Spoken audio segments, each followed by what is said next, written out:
Welcome to the 31st Annual Special Olympics Canada Awards, an evening to celebrate the Special Olympics movement and the outstanding coaches, volunteers, ambassadors, and of course athletes who continue to shape our movement.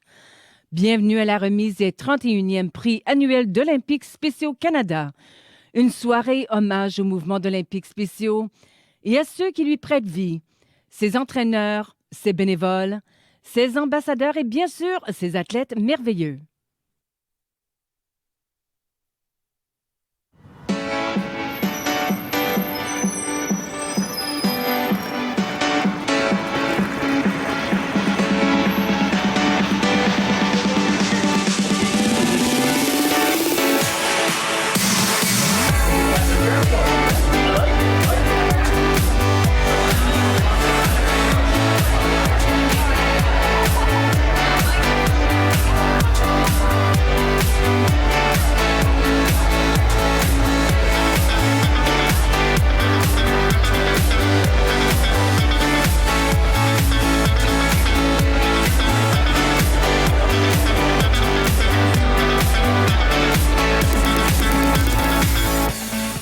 I spoke with a mother earlier this week who has a child with intellectual disability, and she said something very profound, which was, I wouldn't change my son for the world, but I would change the world for my son.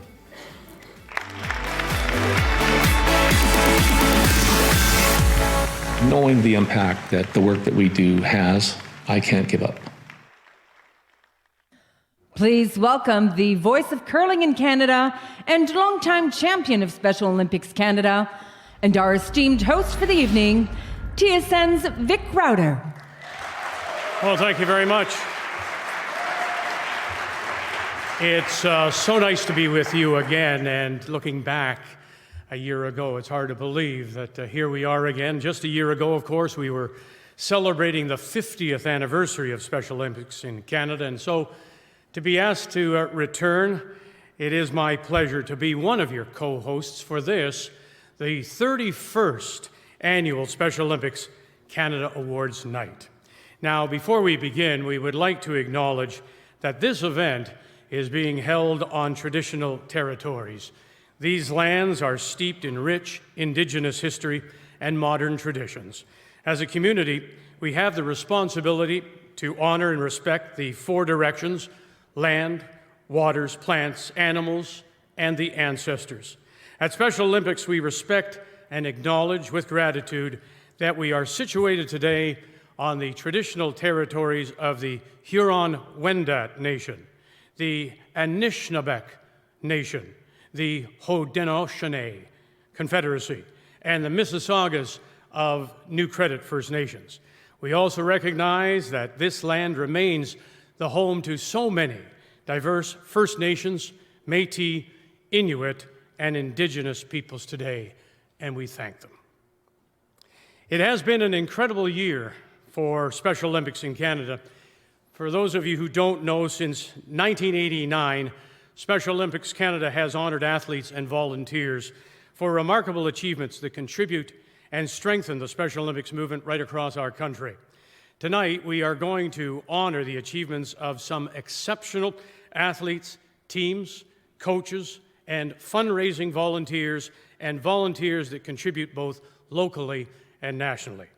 Now, most of tonight's awards represent accomplishments that took place between July the 1st of 2018 and June the 30th of this year, and in a number of cases are a culmination of years and years of dedication to the Special Olympics movement.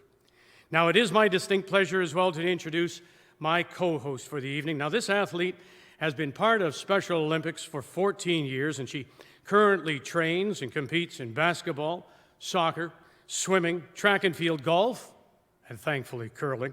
She is a member of the Athlete Leadership Program in Nova Scotia and has been a speaker at a number of notable events as a Special Olympics Athlete Ambassador. Please put your blue noses on, ladies and gentlemen. Welcome from Special Olympics Nova Scotia, my co-host, Erin McGee.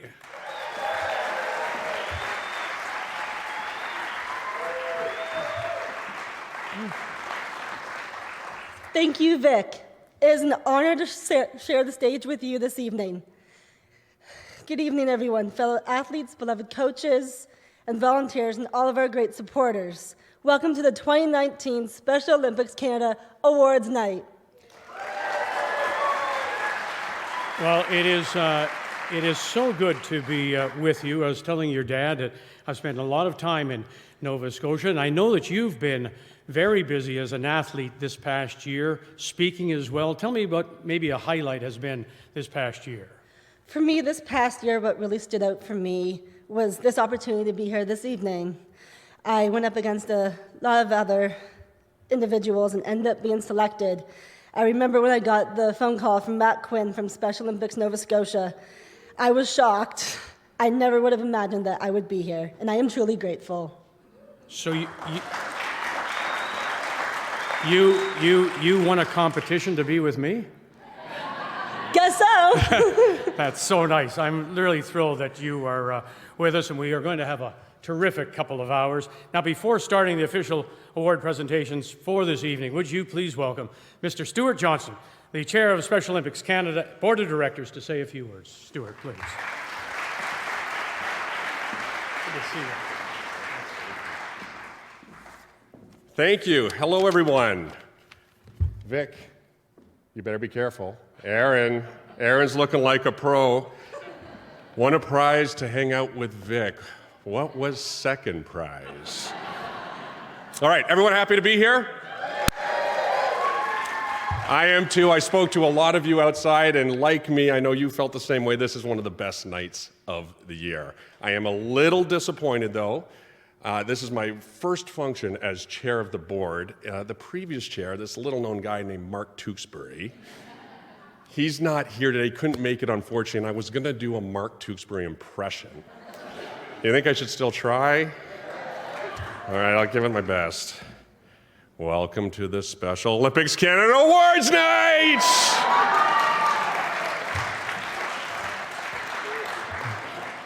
Good? All right. As Vic mentioned, when I'm not focused on my duties as chair of Special Olympics Canada Board, my side gig is president of TSN.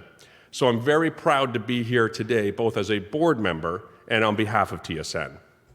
We recently celebrated our 35th anniversary of the network's launch, and we're very proud to have been a partner of the Special Olympics since day one.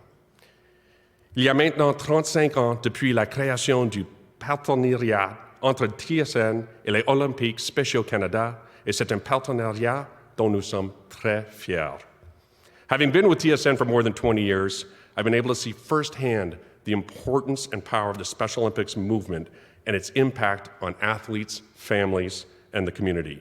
And so I was overjoyed when I was asked to join the board, and I was so incredibly humbled to take over as chair of this exemplary board. This is an incredibly special evening, as it celebrates the hard work and dedication of so many people, from the athletes, of course, to the coaches, volunteers, and families, and of course the amazing Special Olympics staff. It takes a collective effort, day in and day out, to run such a fantastic organization. C'est une soirée très spéciale qui célèbre le travail acharné et le dévouement de nombreuses personnes, des athlètes jusqu'aux entraîneurs et aux bénévoles. Il faut un effort collectif de tous les instants pour faire fonctionner une organisation aussi fantastique.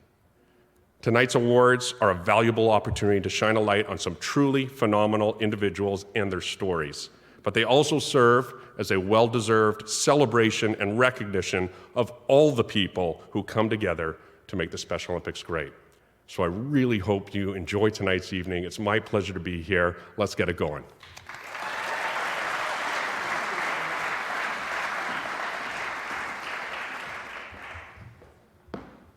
Look at you just rocking the French. Way to go. Thank you, Stuart. And to kick off the awards 2019, we would like to recognize and honor our dedicated and committed national partners.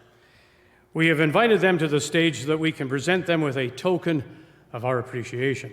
And with the support of our partners, we're able to offer quality sport programs across the country, in communities, big and small, every day. These programs give our athletes opportunities to train and compete in sport and to improve their health, build self-confidence, and lead more active lives. Presenting our national partners with their special gift, our Special Olympics World Games 2019 gold medal powerlifter, Michael Bandler, and 2019 Special Olympics World Games gold medal golfer, Tess Trojan.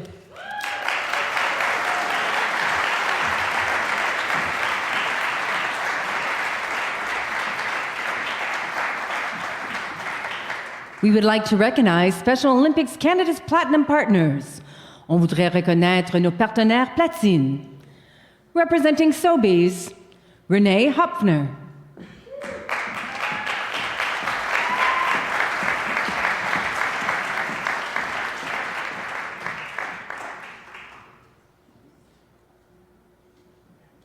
Representing Staples Canada, Alessandra Sacal.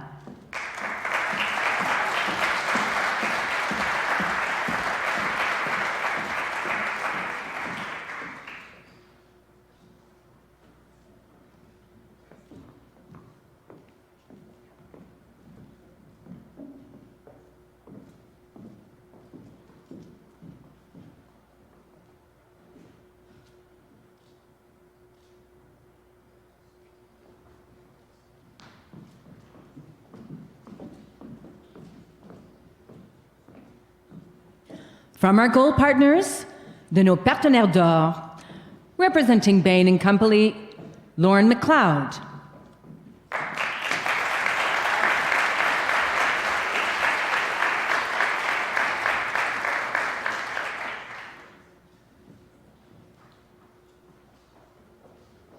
Representing Coca-Cola Canada, Kate Hillier.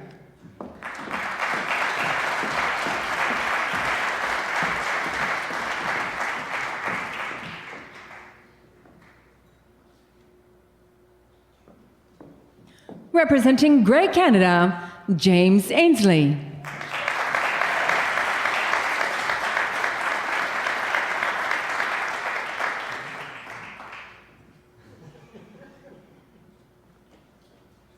Representing Home Hardware, Matthew Lantain.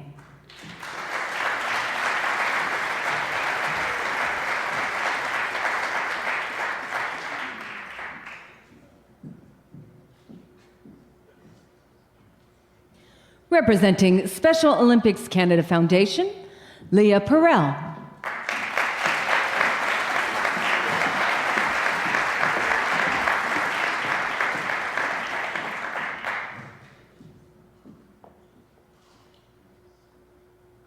Representing TIANNA, Jesse Pollock.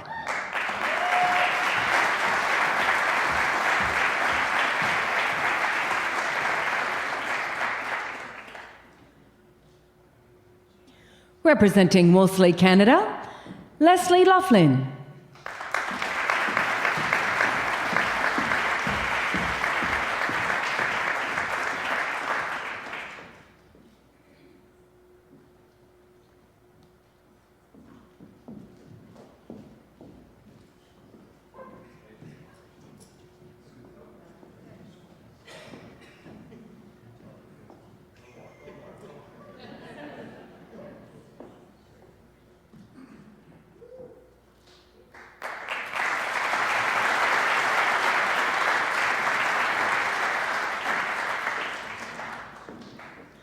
From our silver partners, et maintenant nos partenaires d'argent. Representing Cubic, Genesis Van Solen.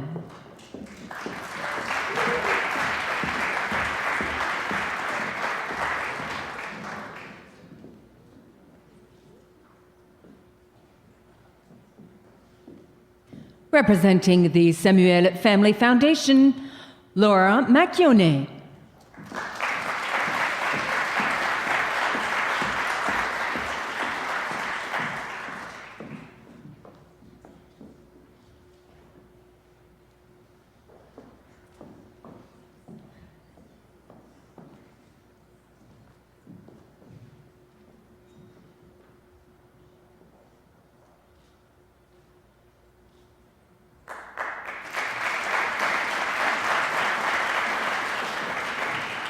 From our bronze partners, Friends, Limitless sponsor and community partner.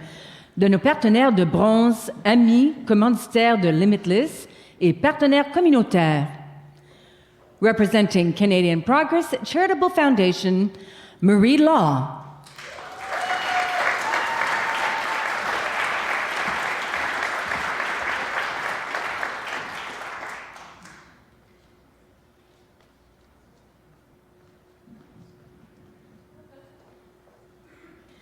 Representing Lifemark Health Group, Andrea Dorton.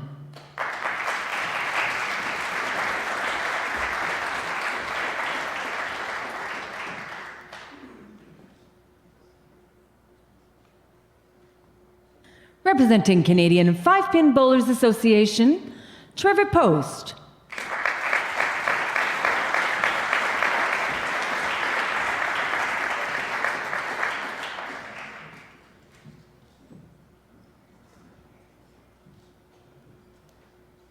Representing Toronto Sun, Jay Small.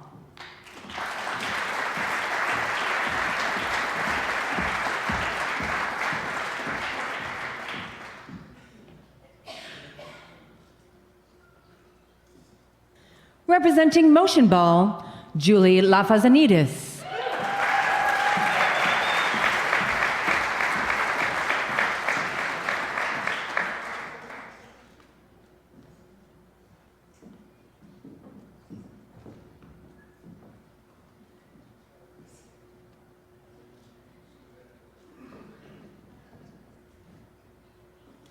We would also like to thank our sport partners and the following national partners who could not be with us tonight for their generous support: the Government of Canada, Kia Canada, Law Enforcement Torch Run, Tim Hortons, Signature Authentics, the Slake Family Foundation, the Annual Foundation, and the Harry Foster Foundation. We do want to sincerely thank all of those you've seen tonight and those who cannot be with us. Yes, a lot of fundraising goes on in communities big and small across the country, but it's not without the help of corporations such as we honor tonight that our programs are allowed to happen. So indeed, thank you to all of you very much. Okay, Aaron, it's time to present our first award. You ready? Let's do it, Vic. The first award of the evening honors a great supporter of the Special Olympics in Canada, Frank Selke Jr. Frank Selke Jr. was a tremendous supporter of Special Olympics in Canada starting back in 1969. His ability to forge and nurture personal relationships and to educate prospective supporters about the value of the work being done by Special Olympics was unmatched. He was a master at advancing the movement and recognizing important contributors. Serving the movement for more than 44 years, Frank was seen as the heart, the soul, the face of Special Olympics in both boardrooms and locker rooms across the country. This award is given to the volunteer who has made a significant fundraising contribution to Special Olympics. Pour remettre le prix Frank Selke, fils du bénévole de l'année en financement, accueillons Jake Pullen, membre du conseil d'administration d'Olympiques Spéciaux Canada, et Marc Millière, le récipiendaire du prix de l'année l'an dernier. To present the award for Frank Selke Jr. Fundraising Volunteer of the Year, please welcome Jake Pullen, Special Olympics Canada Board member, and Marc Millière, last year's award recipient. Let's learn a bit more about this year's recipient.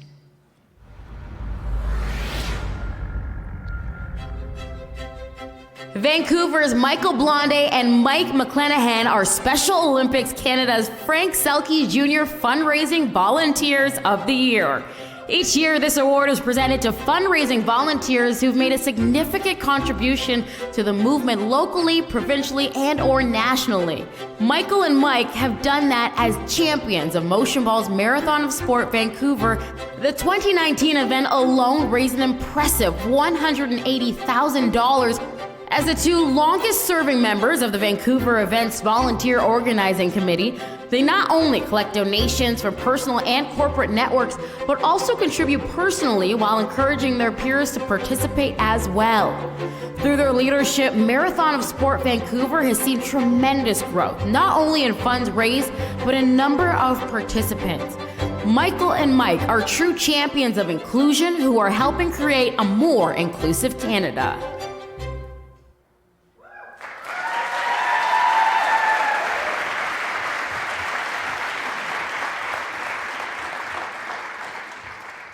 Please join me in congratulating the 2019 Frank Selke Jr. Fundraising Volunteers of the Year from BC, Michael Blonde and Mike McClenahan.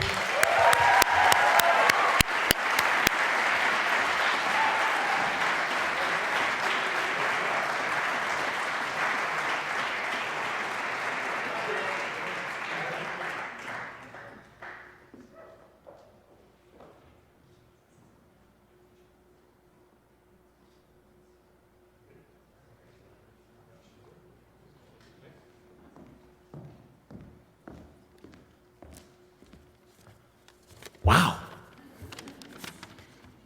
I got to say, when I got the heads up from our wonderful partners at Special Olympics BC, Michael Blonde, who couldn't be here unfortunately tonight, so I'm representing the Mikes, plural. We were stunned and appreciative. I got to give a special shout out to a lady named Meg Eshida, who is our Special Olympics BC contact, who's been just incredible helping us grow Marathon of Sport in BC and Vancouver. I want to share a little story with you. Many of you, show of hands, I can't see you by the way. How many of you know of or have participated in any way in motion ball before? Okay, so you're out there, yay. Okay, this is not a foreign thing to the audience, great. And as many of you may know, the slogan, the mission of motion ball is educate, integrate, celebrate. And I'm going to tell you a little story about educating. There's something else that's referred to as the No Good Way campaign, which its original genesis was called the Yellow Card campaign. That's important to the story. I won't be long, don't worry. What it has, no. What it has to do with is really about bringing awareness to the hurtful impact of the R word. There are over 16,000 No Good Way volunteers, or ambassadors, I should say, out there. And so many years ago, I got involved with Marathon of Sport, motion ball, and thereby the Special Olympics movement. And my daughter, who's with me today, who didn't want me to point her out, she's right there. She's 17 now. She was probably, like she tells me, like 9 at the time, and an early ambassador of this movement. So there was one day where I picked her up from school, and she's sitting in the front seat, and her brother, who's 3 years older, his name's Kieran, is sitting in the back seat. And Kieran should have known better, but he's in the back seat with his friend Zach. And they're, so they're what, 13, something along those lines. And they're having what you would expect to be a typical cerebral 13-year-old boy conversation. Until at one point in the conversation, Zach, my son's friend, says, "Kieran, you're such a," and he says it, right? And for me now, whenever I hear that word, it just, a light bulb goes off and so on. But before I could say anything, my daughter Grace, at the ripe age of 9, turns around, looks at Zach and says, "Yellow card!" So the point being, for many of you may know, as a soccer reference, a yellow card is a warning. It's an opportunity to educate people about, and which she did go on to do, educated Zach. He hasn't used it since, as far as I know. And so, yeah, but it's a wonderful story in terms of, how that component of Special Olympics, of motion ball, can really help educate our society more broadly and inclusively as it relates to people with intellectual disabilities. So again, I'm touched. I'm here accepting the award on behalf of hundreds of other people across this country who help make motion ball and Special Olympics what it is today. So thank you very much.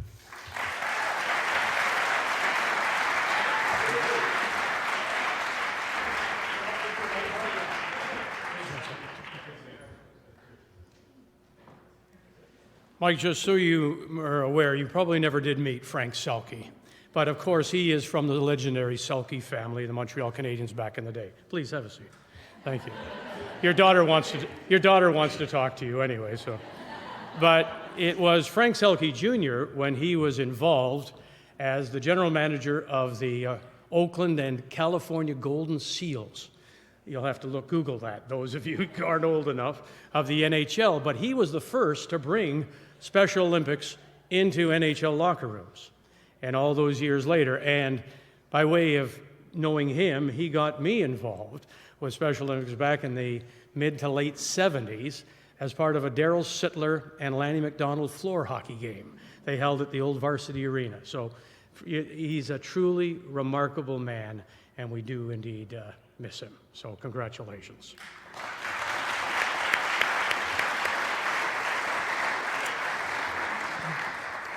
Our next award is the Male Coach of the Year.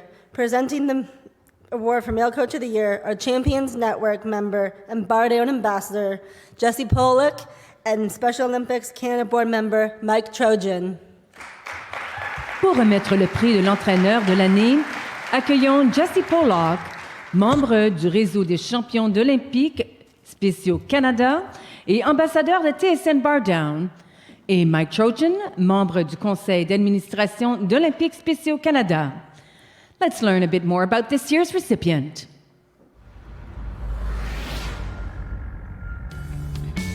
Meet British Columbia's Peter DeMarchi, Special Olympics Canada Male Coach of the Year. Over the past 10 years, Peter has gone above and beyond as volunteer coach. Not only is he a head coach of both Special Olympics BC, Burnaby's basketball and athletics programs, he also sits on his local executive board as program coordinator, an experienced middle long distance runner who's qualified and run the Boston Marathon. Peter has helped athletes excel. He brings a positive attitude to each practice and is always willing to cater programs and training to each athlete's individual needs to ensure their success. This year, Peter took his passion for coaching to the world stage as an associate athletics coach on the Special Olympics Team Canada 2019 at the World Games in Abu Dhabi.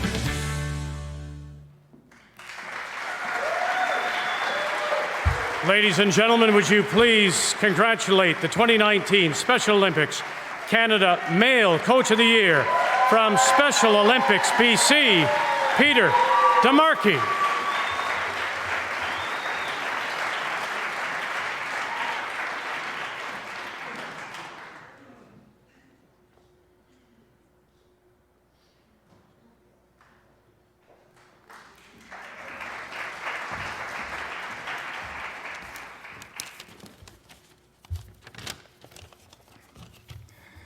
Thank you, everyone.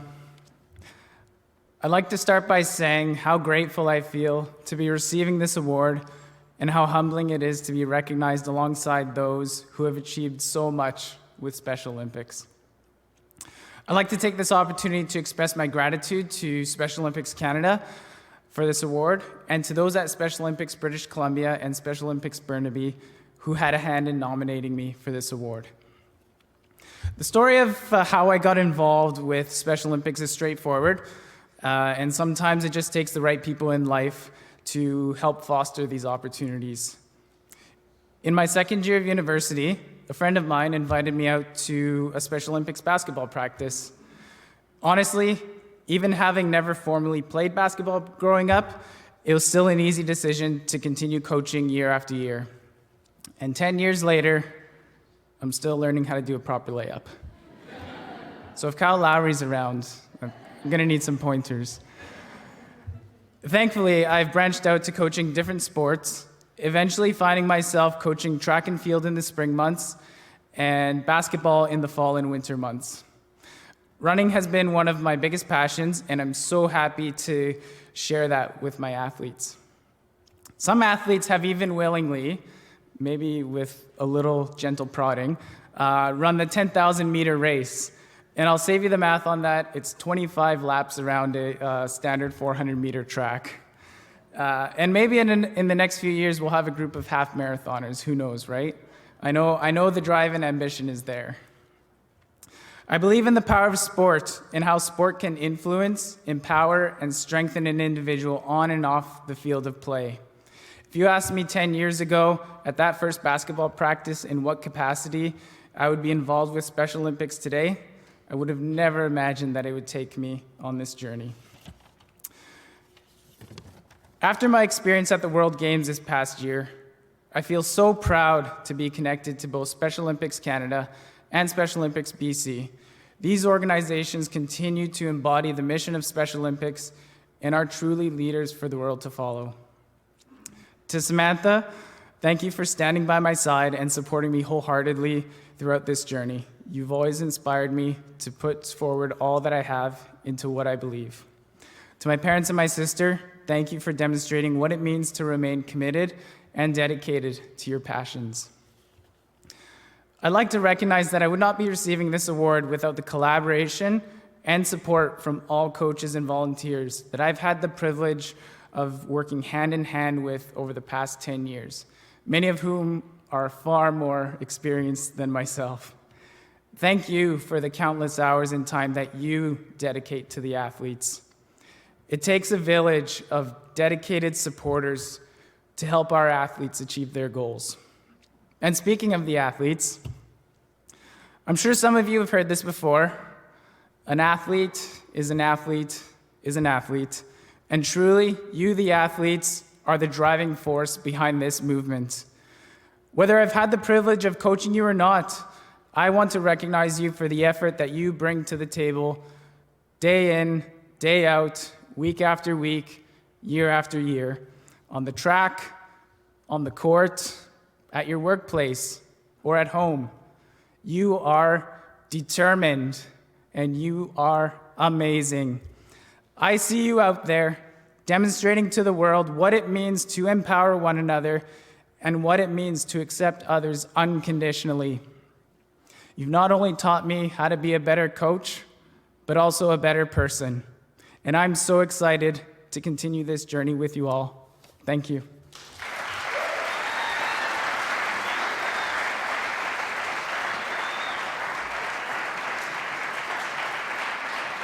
Pour remettre le prix de l'entraîneuse de l'année, accueillons Kyle Schufelt, co-président du réseau des champions d'Olympiques spéciaux Canada, et au nom de Deloitte Canada, co-présentatrice de Limitless, Carole Mendonca, gestionnaire d'inclusion. To present the award for Female Coach of the Year, please welcome Kyle Schufelt, Champions Network co-chair and Olympic gold medalist, and on behalf of Deloitte Canada, co-presenting sponsor of Limitless, Carole Mendonca, Manager of Inclusion. Let's learn a little bit more about this year's recipient.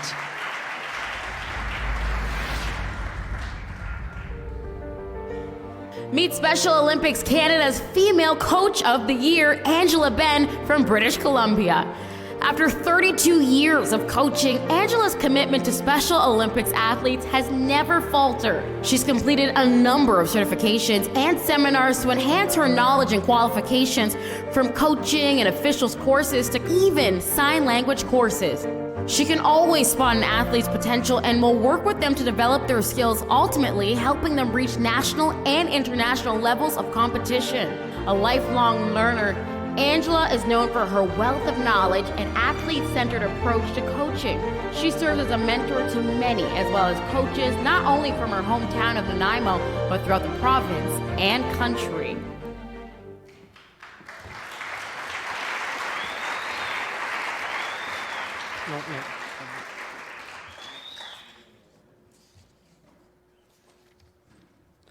Let's meet our 2019 Female Coach of the Year, Angela BEHN from Special Olympics, British Columbia.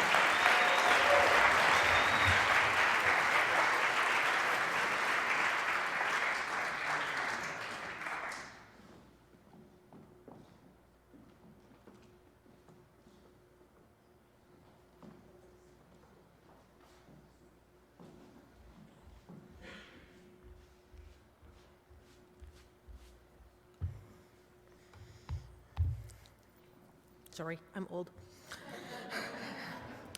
First, I'd like to say thank you to Special Olympics Canada for this amazing honor, and also to Special Olympics BC and the fellow coaches that I had who nominated me. I've been coaching Special Olympics athletes since I was in high school, my entire life. I started in a program called Athletic Club, which is a multi-sport program that teaches a variety of sport skills. Over the years, I've coached soccer, swimming, rhythmic gymnastics, snowshoeing, cross-country skiing, alpine skiing, and now I coach track, figure skating, and club fit. I've gotten my family involved. My brother coached soccer for 2 years, and my dad is now our local treasurer. It's only 15 minutes a month. How hard can it be? I'd say my wardrobe is about 73% Special Olympics stuff. And I've been lucky enough to travel regional, provincial, national, and world games. I've met so many amazing people who have become lifelong friends. First, I'd like to acknowledge those I've lost. Joanne Raybeck, who convinced me bowling was a real sport. Scotty McLaren, who showed me how fun it can be to push the rules and be a rebel.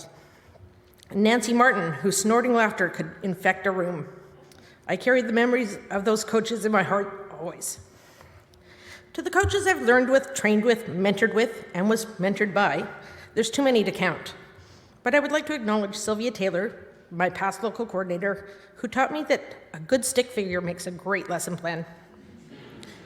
John Campbell, my good cop to my bad cop, my Special Olympics brother from another mother. Our programs run on, do you think we should? Yeah, I think that's a great idea. No need to fill in the rest. And to Tom Norton, I could not ask for a better mentor, leader, head coach, and friend. You amaze me. You see the amazing in me that I don't always see in myself. And now to the coaches of the future. Remember that our athletes are first and foremost athletes. The fact that they have an intellectual disability is not what makes them special. It's their striving for improvement, be it a personal best result or a skill such as standing on one foot for more than 3 seconds. It is the sportsmanship and camaraderie seen at practices and at competitions. It's seeing our athletes being included in unified opportunities and excelling in their daily lives because of sport. I look forward to seeing what fabulous things our athletes will accomplish because of you as our fellow coaches. People often ask me what my favorite memory of Special Olympics is, and after 32 years, narrowing it down to just one, it's impossible. My first national games in 1990 in Vancouver, we were the host province. Walking into the stadium for opening ceremonies, it was my Olympic moment. It was awesome. In 1994, I took an athlete to the Halifax National Games, and despite winning multiple medals, today when I see her, I took her on a plane, we went to a track meet, I went to a dance, I got a boyfriend. I had an athlete who had quite severe physical limitations as well, until we put snowshoes on him. Widening his stance, unlocking his hips and his knees, all of a sudden he could run. Who knew? And running made him want to do other things. He went from barely being able to walk without assistance to walking up and down stairs without hanging onto a railing. That's huge. Talking to Ariana Phillips, a member of this year's Team Canada, who phoned me from Abu Dhabi at stupid o'clock, by the way. Mind you, to tell me about how she felt after winning the ladies' high jump event. Really, how can you possibly have one special favorite moment? So again, thank you to Special Olympics Canada for allowing me to be part of your wonderful sports world. I can't imagine my life without you. Thank you very much.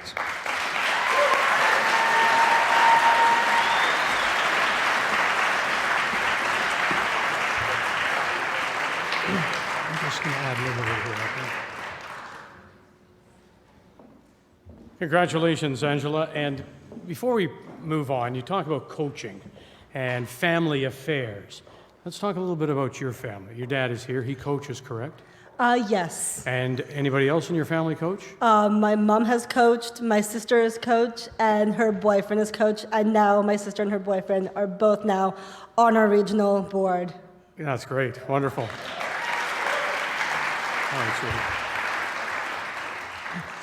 We would like to take a moment to thank some of the members of the Champions Network and ambassadors for our movement. Our Champions Network and other celebrities who are here tonight include Jesse Pollock, Kyle Schufelt, and my co-host, Vic Rauter. The Champions Network is committed to helping raise awareness for Special Olympics and the ability of sport to change lives, attitudes, and create a more inclusive society. Thank you for your ongoing support and your enthusiasm to help grow the movement across our country.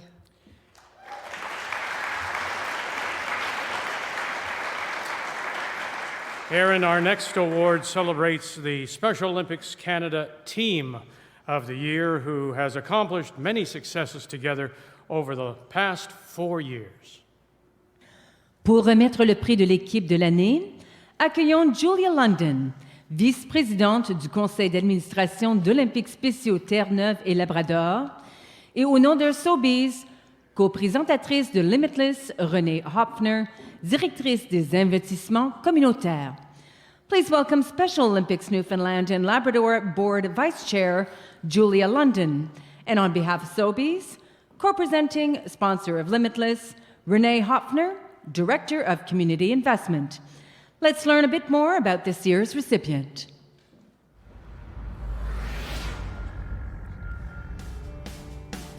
The 2019 Special Olympics Canada Team of the Year Award goes to Newfoundland's curling exploits.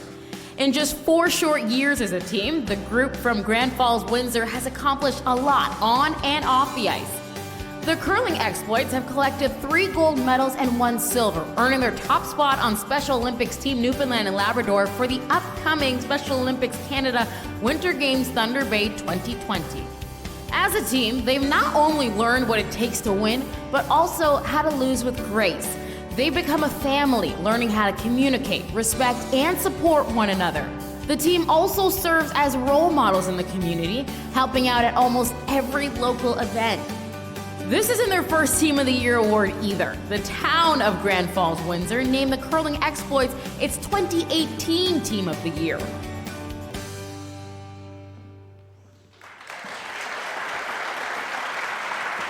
Ladies and gentlemen, representing this year's Team of the Year from the Exploits Hurricanes athlete Joshua Gardner and coach Joe Tremblett.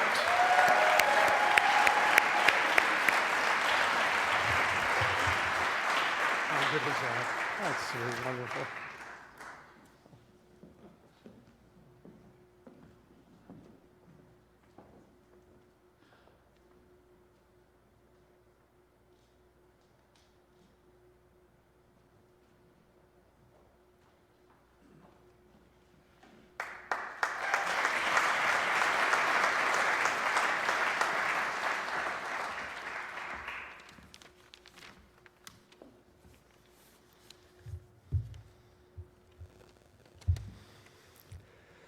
Fellow award winners, Special Olympics of Canada, invited guests, ladies and gentlemen, it is great honor and humility that Coach Joe and I accept this award on behalf of the Exploits Hurricanes curling team, Coach Sarah, Margaret, Tony, Kim, and Gary.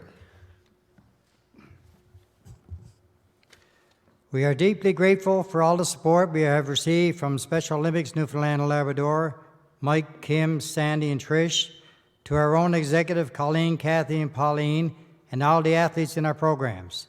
We would like to thank the mayor and councillors and the great recreation staff from the town of Grand Falls, Windsor, who have been 100% support of us in all of our endeavors.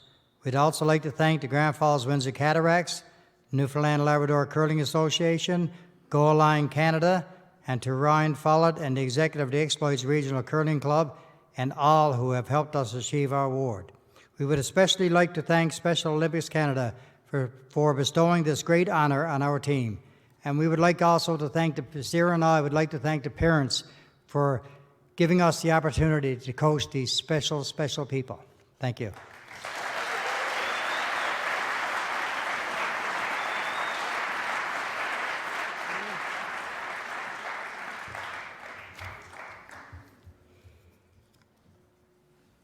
Congratulations again to the exploits. Well done, sir. So I heard that you have been very busy as a member of the Athlete Leadership Program. Want to tell me a little bit about it? Being part of the Athlete Leadership Program for me has meant being able to develop more skills and abilities to becoming a better advocate for other Special Olympic athletes.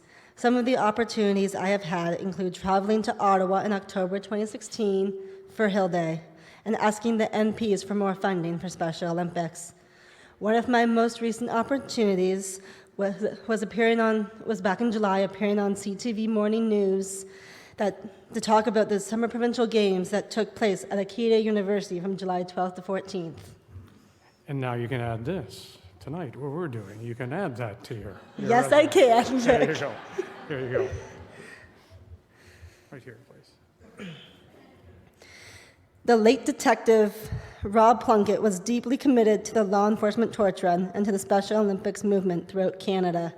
He was an exceptional officer and dear friend to the Special Olympics family. Detective Plunkett's commitment and legacy to Special Olympics lives on through the work of thousands of law enforcement personnel who support the law enforcement torch run for Special Olympics each year. In fact, LETR personnel across Canada have raised an all-time high of $4.5 million in 2018.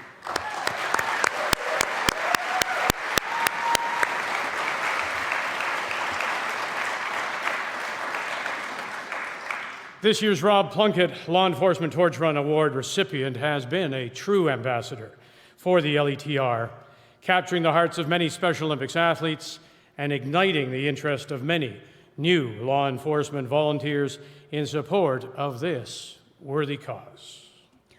Pour remettre ce prix avec nous, accueillons à nouveau Stuart Johnston et chef député McSween de York Regional Police. Joining us on stage, please welcome back Stuart Johnston and Deputy Chief McSween from the York Regional Police to present the award.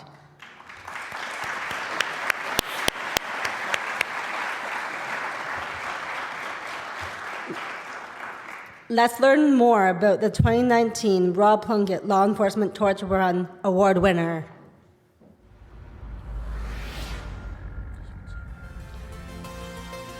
This year's Rob Plunkett Law Enforcement Torch Run Award goes to Pascal Richard, Chief Inspector with the Service de Police de la Ville de Montreal. Each year, this award is presented to a law enforcement torch run representative who best exemplifies the spirit, philosophy, dedication, and goals of the LETR and Special Olympics movement. And Pascal has been making his mark in Quebec for several years. He's been a law enforcement torch run member and ambassador for 20 years, participating in many events from Special Olympic Games and competitions to polar plunges. He's also taken on lead roles in organizing these events, helping raise $120,000 for Special Olympics Quebec while encouraging his fellow officers to get involved. He's also seen the movement's impact firsthand as his daughter, Otienne, has been a Special Olympics Quebec athlete since 2012. Ladies and gentlemen, we are honored to present the 2019 Special Olympics Rob Plunkett Law Enforcement Torch Run Award to Chief Inspector Pascal Richard from Montreal, Quebec.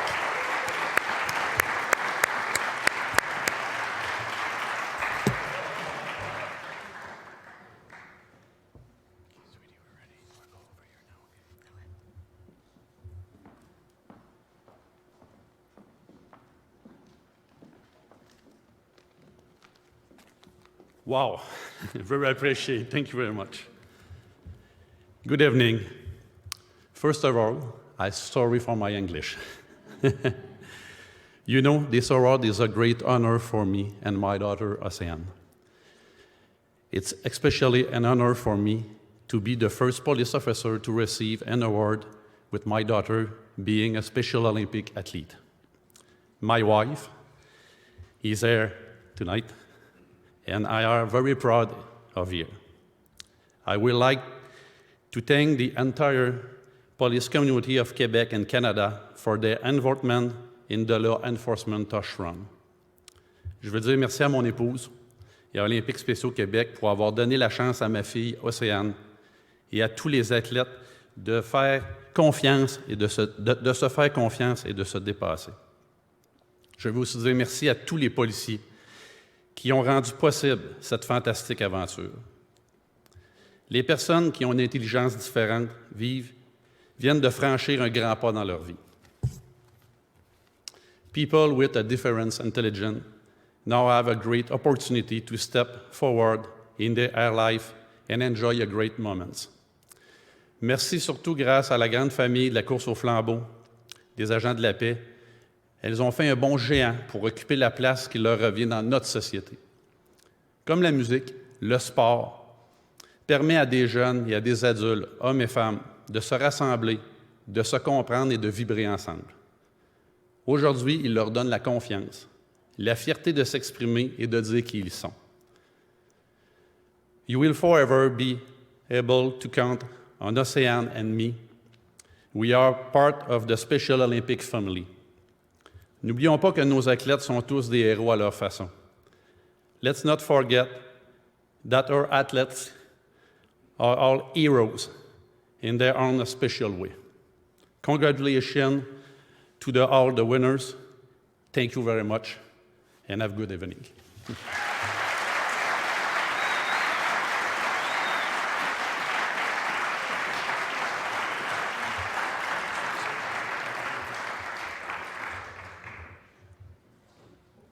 Congratulations, sir.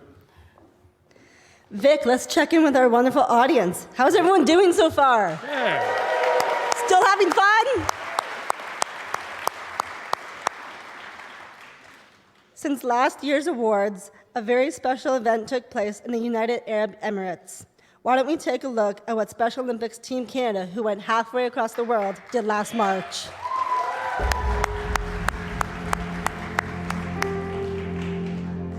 J'adore voyager, j'adore prendre l'avion. C'est pour ça que je suis allée à date. It's beautiful here. I definitely don't miss the snow. You get to see palm trees. You get to see lots of camels. I like just looking around and exploring their culture and what they do as a religion. Maybe I want to stay here instead of go back to Canada. Why don't you just see Abu Dhabi? These World Games are unbelievable. Abu Dhabi and Dubai have put on an amazing show for us. You can see it at the opening ceremonies. It was just incredible. Feels good walking in with your country. There's about 160 of us all walking in, being greeted by 40,000 fans. How can you not love that? C'est une expérience incroyable que je n'oublierai jamais. I wouldn't even believe that I'm actually here. I still can't believe that I'm here, actually. I'm learning so much. I love being here, and it's a dream come true. Going up against a bunch of competitors from all over the world, that's huge. But in the end, I feel like I really bonded with my team and with other different athletes from different nations. I think that it's a testament to how hard these athletes work, how much they deserve to be here. Being here in itself is a gold medal. C'est ma première fois aux Jeux mondiaux, donc c'est vraiment surprenant parce que j'ai juste faire et accomplir aujourd'hui. C'est juste wow. I won the gold medal in the 800 free. I feel very proud and happy. Really fantastic as an athlete. It's given me a lot of confidence. I believe in myself more, and I feel like I have a spotlight somewhere. And I don't know what I'd do without Special Olympics. It's made me who I am, and I love it, and I don't want to stop doing it.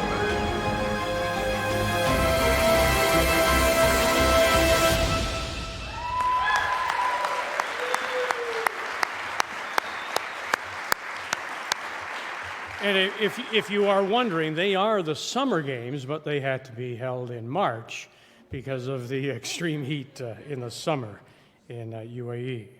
So it was a spectacular experience, not only for Special Olympics Team Canada, but more than 190 countries and some 7,500 athletes that all came together in UAE in March and it was, if you can believe, the largest humanitarian event in the world in 2019.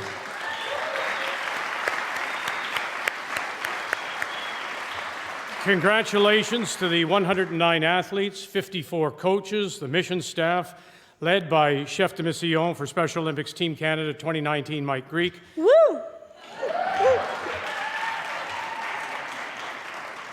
You're allowed just one of those.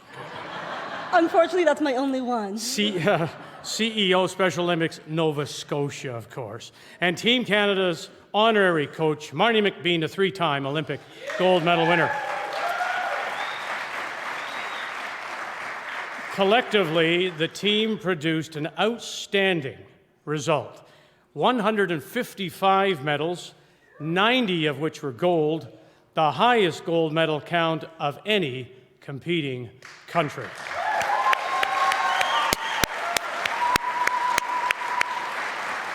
And with that, let's continue. Let's do it. Our next award honors the memory of the late Mr. Jim Thompson. Jim championed Special Olympics Canada's founding partnership with TSN and was a longtime supporter and dear friend to Special Olympics Canada. The Jim Thompson Award is given to a volunteer who exemplifies the spirit, philosophy, and goals of the Special Olympics movement and who has made a significant contribution to the organization at large. Please welcome Mrs. Sheila Thompson, wife of the late Jim Thompson, and Special Olympics Nova Scotia CEO Mike Greek, who are here to help present this year's Jim Thompson's Award. Accueillons Madame Sheila Thompson, veuve du regretté Jim Thompson, et Mike Greek, directeur général d'Olympiques spéciaux Nouvelle-Écosse, de se joindre à nous pour remettre ce prix. Here's the 2019 Jim Thompson Award recipient.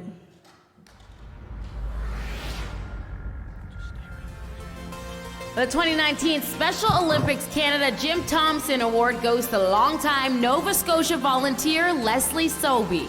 Each year, the Jim Thompson Award is given to an operational volunteer who's made a significant contribution to the Special Olympics movement locally, provincially, and/or nationally. Pictou County's Leslie Sobey has made an impact on Special Olympics Nova Scotia as a volunteer, coach, fundraiser, committee member, and of course, cheerleader. She exemplifies the spirit, philosophy, and goals of Special Olympics. Over the past 11 years, she's served as fundraising chair for her local region, sat on games organizing committees for provincial games, and served as mission staff at a number of competitions. Leslie also helped bring the rhythmic gymnastics program to Pictou County and took extra coach training to ensure the program's success. Always has the athletes' interests at heart and takes great pride in seeing their smiling faces. Ladies and gentlemen, please welcome to the stage the 2019 Jim Thompson Award recipient, Leslie Sobey from Nova Scotia.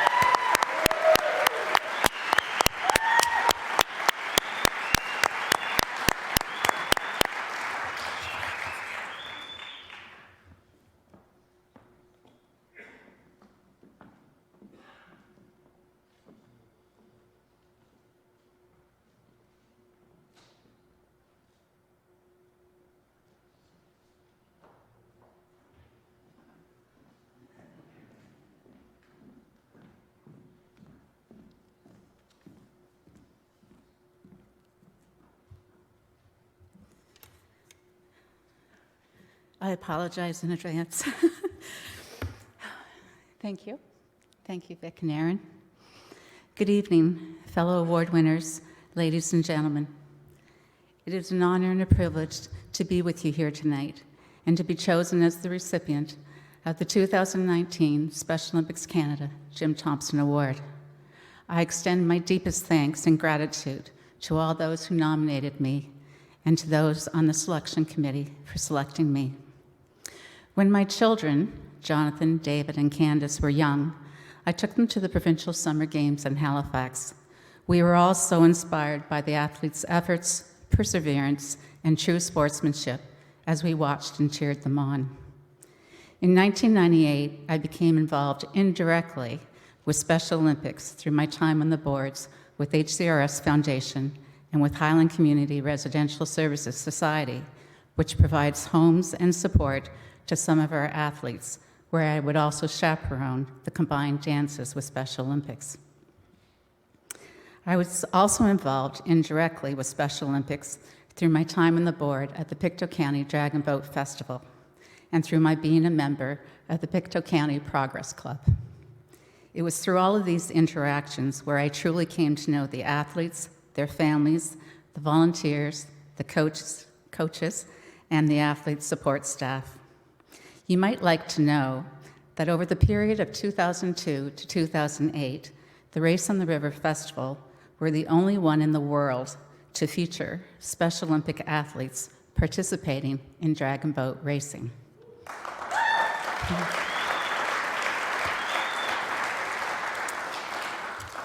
Thanks to Roger Swarbrick from the athletes from Special Olympics Pictou County, Eastern Region, and Cobequid were the athletes who participated in these dragon boat races for the first time and continue to do so today.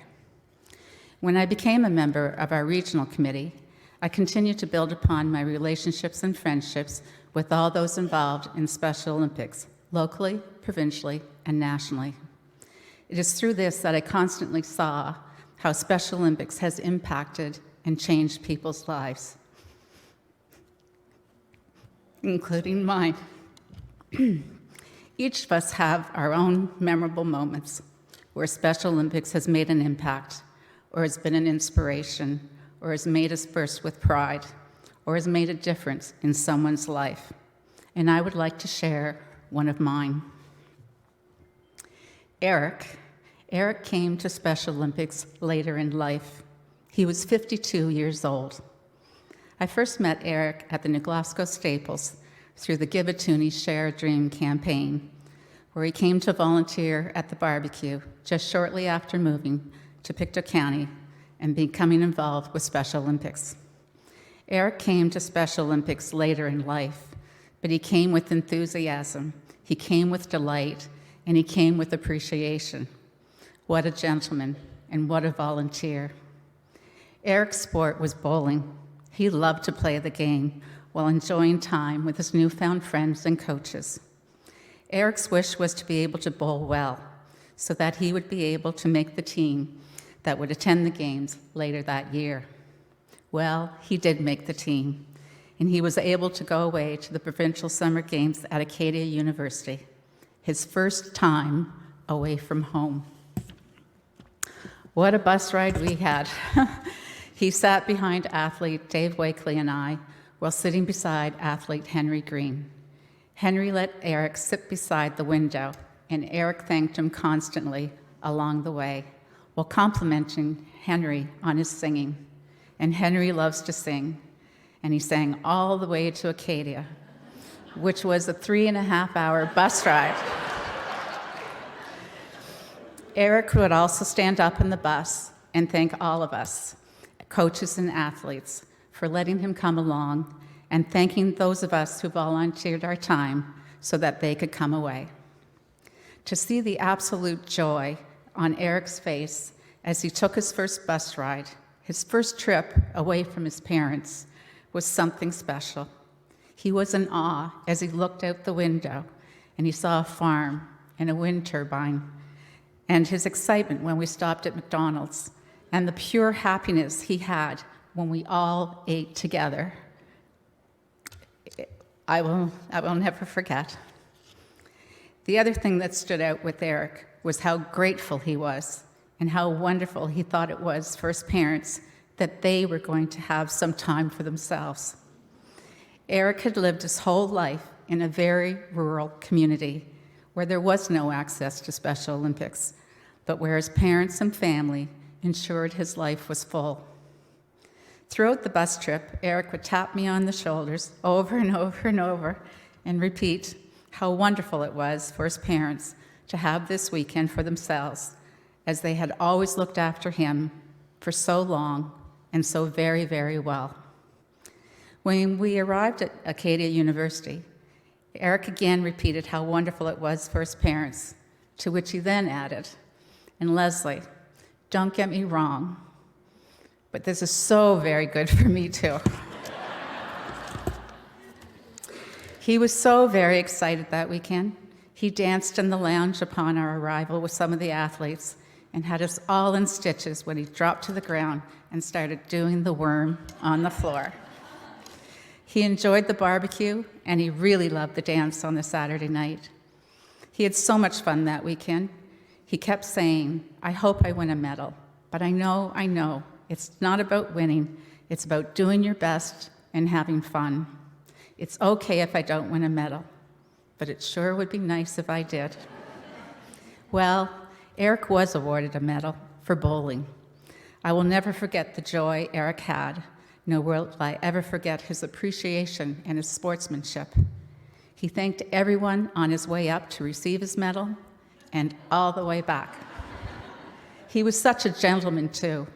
He shook hands with the Knights of Columbus and thanked them for their time. He also gave support to his fellow athletes, telling them that they may not have won a medal, but that he, Eric, saw what a great job they had done. Unfortunately, Eric passed away a few years later. He was a wonderful soul. Eric came later in life to Special Olympics, but he had some fabulous memories and opportunities from when he was there. To those of us who knew him, he sure gave us some fabulous memories as well. Eric's story is just one of the reasons why I love Special Olympics. It is the people, it's the opportunities for all, be that athletes, coaches, volunteers, and supporters. It is the joy and memories for everyone, the opportunity for the athletes' families to see their child achieve their personal best in sport, whether it is recreational or competitive, and to see them grow socially and meet new friends. Another reason why I love Special Olympics is whether you are young or old, it is never too late to become a part of the Special Olympics family. And if I may, it is all the unsung heroes, the parents, the siblings, the extended family, the guardians, friends, coaches, teachers, doctors, nurses, support and care workers, employers, fellow employees, sponsors and donors to Special Olympics, whether monetary or in-kind services, and whether large or small, staff, board members, ambassadors of Special Olympics, the law enforcement, the Knights of Columbus, fans in the stands, and volunteers. The volunteers who dedicate their time, their passion, and their expertise to the athletes and to this great organization, whether it be for a few hours a week, a month, or a year. All of these people contribute to the personal growth, development, and well-being of the athletes, which in turn helps and supports their families and friends, and their value is priceless. I thank the athletes. I thank you for letting me be a part of your life, your journey, your struggles, your laughs, your excitement, your achievements, and your joy. I thank you for your honesty, your humor, and for your many words of wisdom. I thank you for the hugs, the dances, and the smiles. I thank all award recipients and all of the volunteers for all of your contributions through the years. Thank you, Sheila Thompson, for presenting me with this award in memory of your late husband, Jim. I thank Special Olympics Pictou County with a tremendous thanks to Kathy Mason for her inspiration and guidance all through the years, and to Terry Richardson as well. I'm grateful to our small but mighty regional committee members who put their heart and soul into everything they do and always doing what is best for the athletes. I thank my fellow coach, Sherry Scott, and the Pictou County Dragonflies Rhythmic Gymnastics team for your ongoing friendship and support. I thank Special Olympics Nova Scotia, Special Olympics Canada, and I thank my community at large.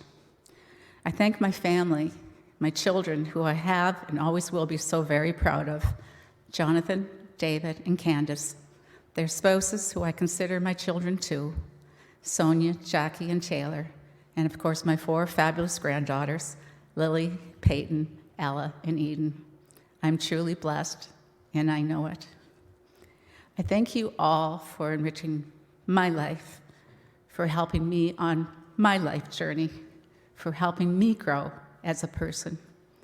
I thank you for the so many wonderful memories and of all of those yet to come. I'm truly grateful to be part of the family of Special Olympics. Once again, thank you for tonight and for this truly great honor. Thank you. Thank you so much. Well done. Congratulations.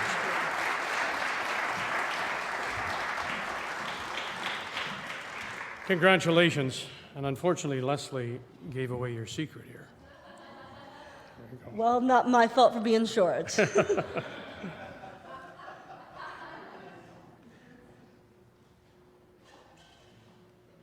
you have a whoop?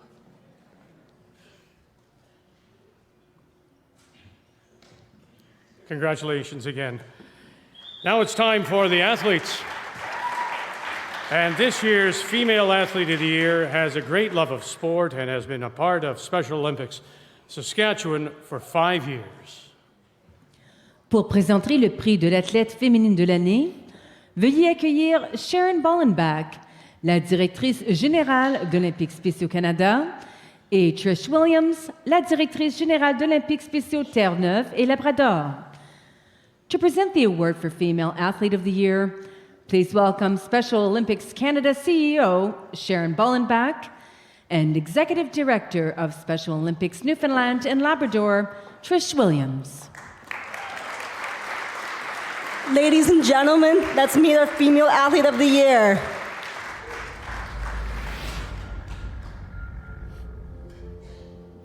Let me win, but if I cannot win, then let me be brave in the attempt.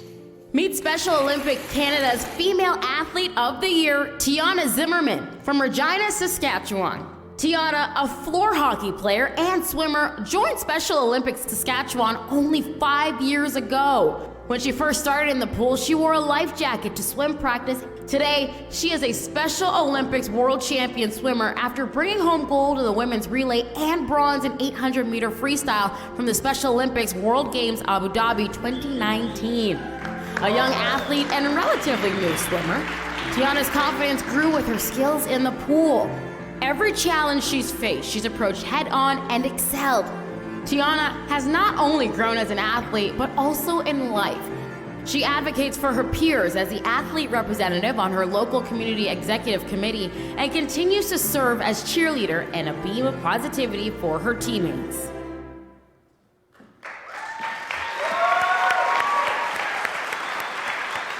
Ladies and gentlemen, from Engelfeld, Saskatchewan, the 2019 Special Olympics Canada Female Athlete of the Year, TIANNA Zimmerman.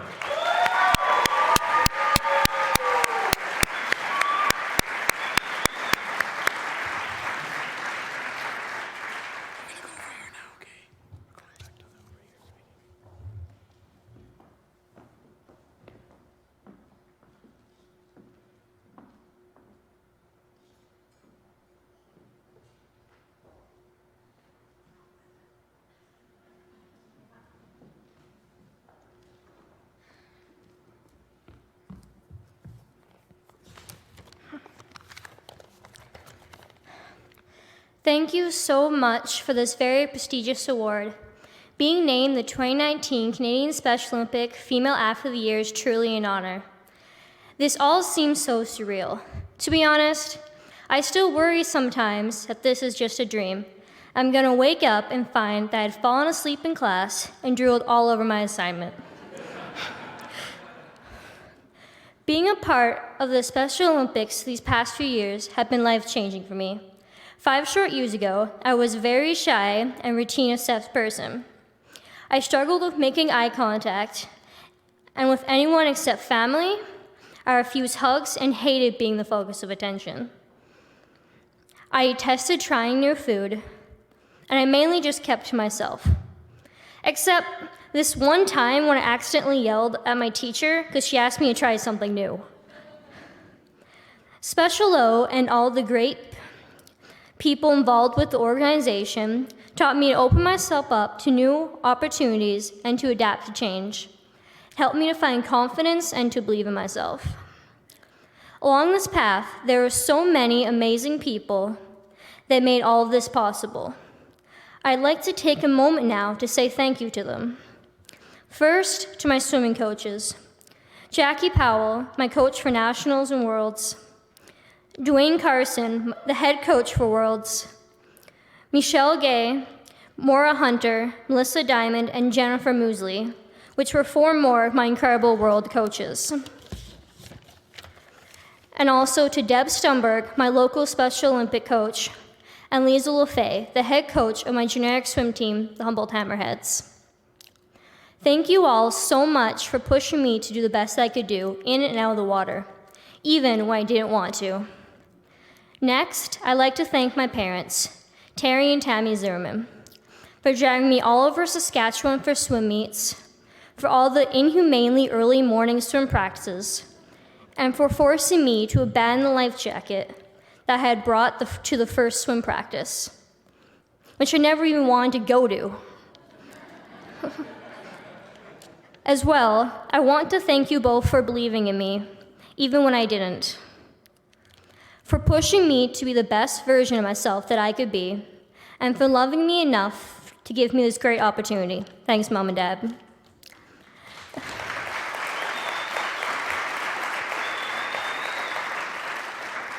Last of all, I want to thank the Special Olympics organizations, both Saskatchewan and Canada, for running such tremendous programs.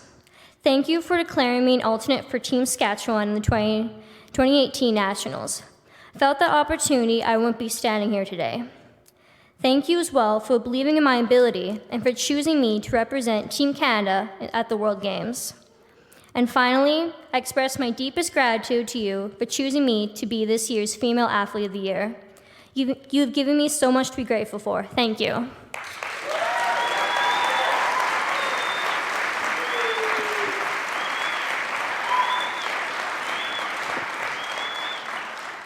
And all that's left for me to say is that, hi, Dad, you can stop crying now.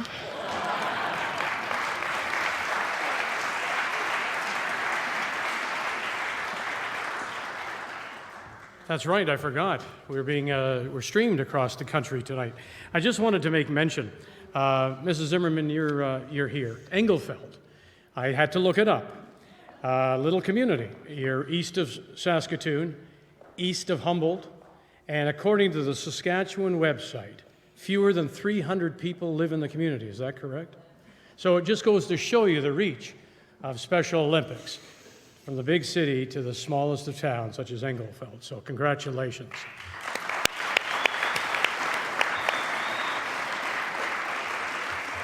Now for our Male Athlete of the Year, who has been with Special Olympics for many years, competing in swimming, bowling, athletics, and basketball.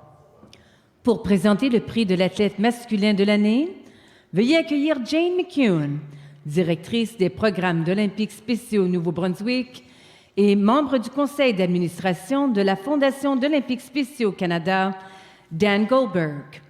To present the award for Male Athlete of the Year, please welcome Jane McEwen, Special Olympics New Brunswick Program Director, and Special Olympics Canada Foundation Board Member, Dan Goldberg. Let's meet our Male Athlete of the Year.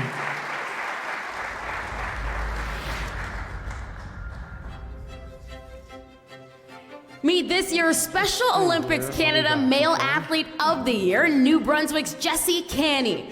When Jesse joined Special Olympics 12 years ago, he didn't speak much to his coaches or teammates. Today, he makes connections with his team, interacts and trades pins with competitors, and those social skills continue to grow on a daily basis. He's seen the same progress in sport as a bowler, track and field athlete, basketball player, and most notably, a swimmer. He's worked hard to improve his skills from a novice level swimmer to an elite category. He's qualified for regional, provincial, national, and international competitions, including the Special Olympics World Games, which took place in Abu Dhabi earlier this year. Jesse CANNEY! He brought home 3 gold medals and 1 silver.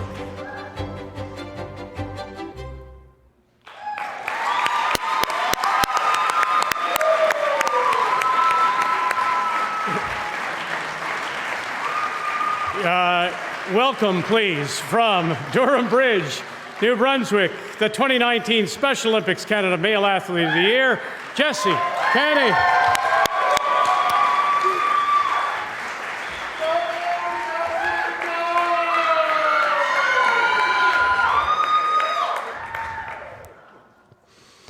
I am very proud and honored to be selected as the 2019 Special Olympics Canada Male Athlete of the Year. It is such a privilege to receive this award. I want to thank my swim coaches, Marta Belch, Carla Duick, and the many other assistant coaches who have trained me to excel in the sport I love, swimming.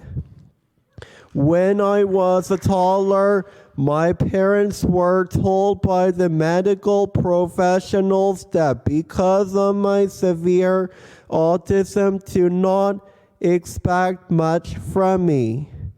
But since then I have overcome many obstacles in my life.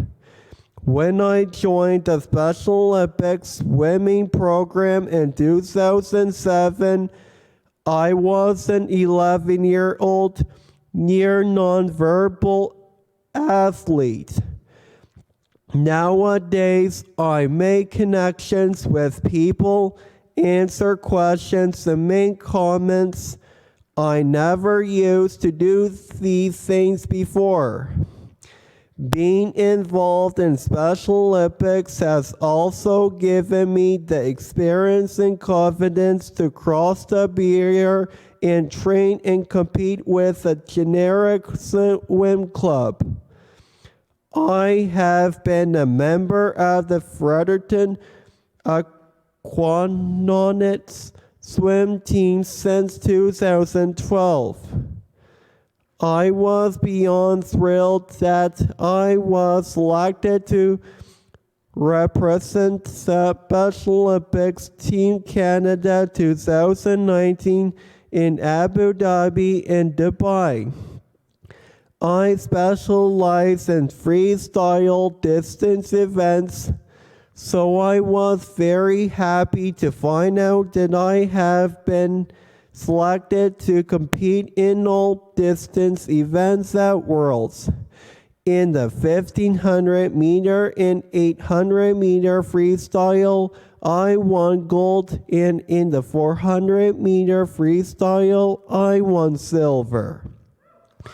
It was also super cool to win gold with my 200 meter IM relay team of Kobe, John and Michael. Maura Hunter was the coach assigned to my group at World Games, and she was amazing and went above and beyond for the athletes and I. I also participate in other Special Olympics sports, bowling, track and field, basketball, and most recently tennis. I have made many friends, been to many places, and believe in myself, all because of Special Olympics. This was my first ever World Games, and I sure hope it will not be my last. I love Special Olympics, and it will always be a part of my life. I am so very grateful for this award. Thank you, Special Olympics Canada.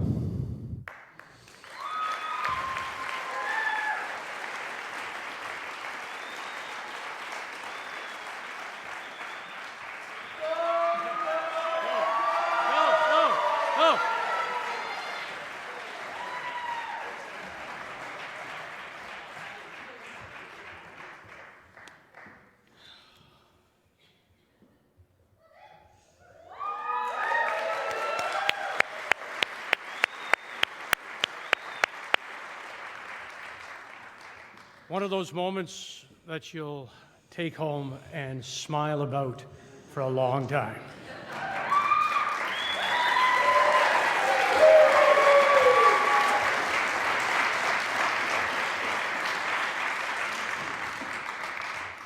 Canada's own Dr. Frank Hayden is a true pioneer of the Special Olympics movement.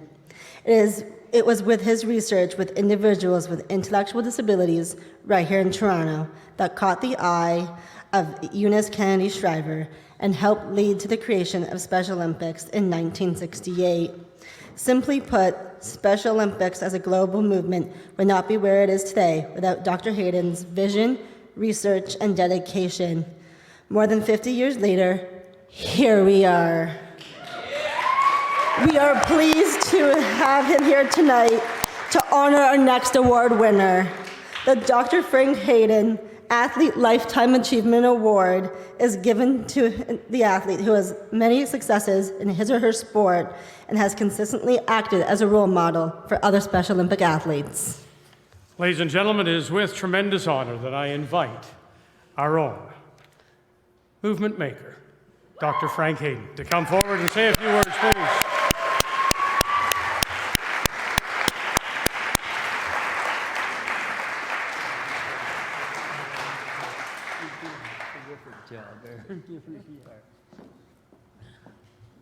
You're welcome to use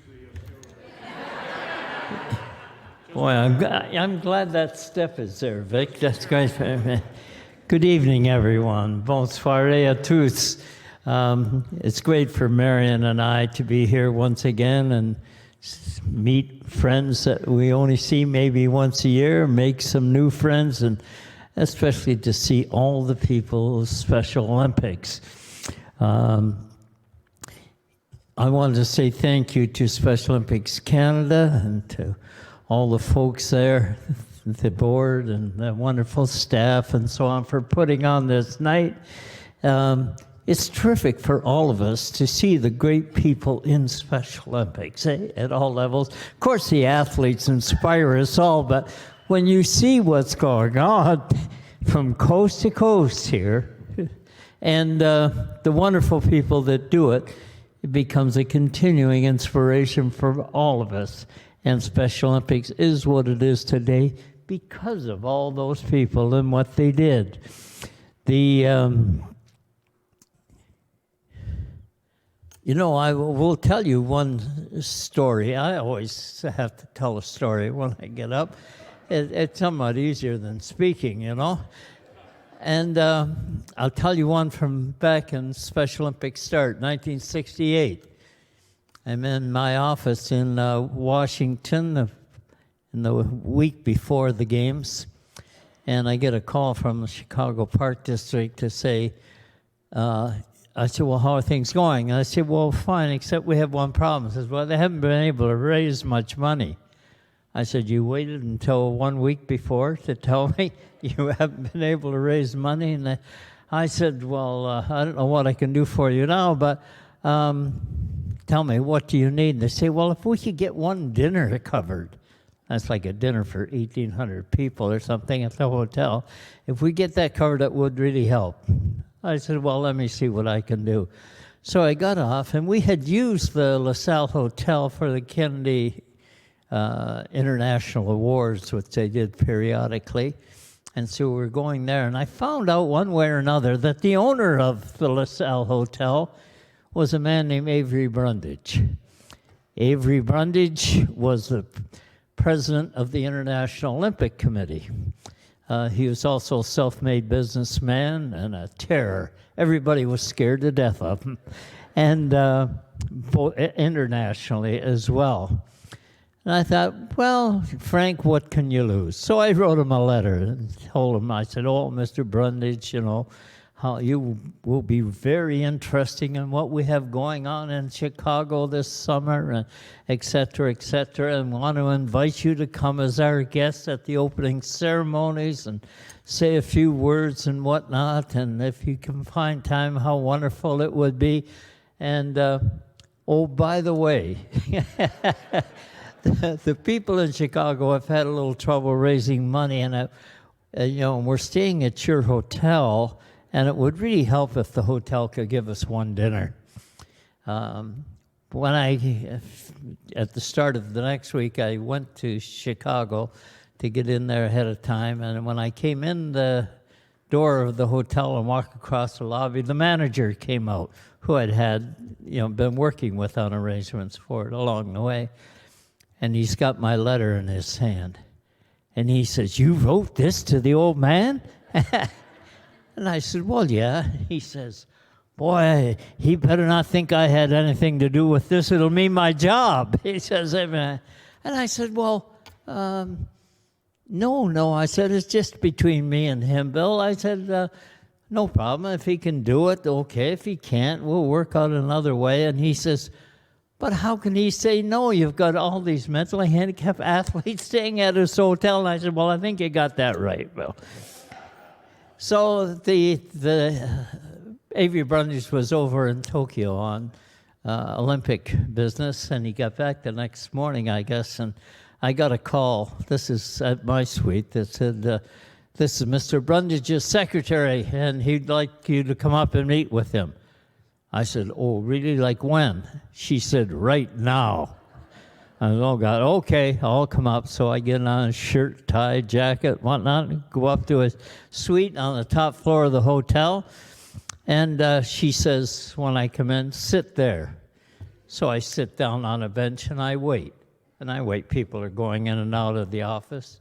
And I'm saying, Frank, be patient. You need that dinner, And finally, after a while, she says, okay, Mr. Brundage, we'll see you now. She takes me in.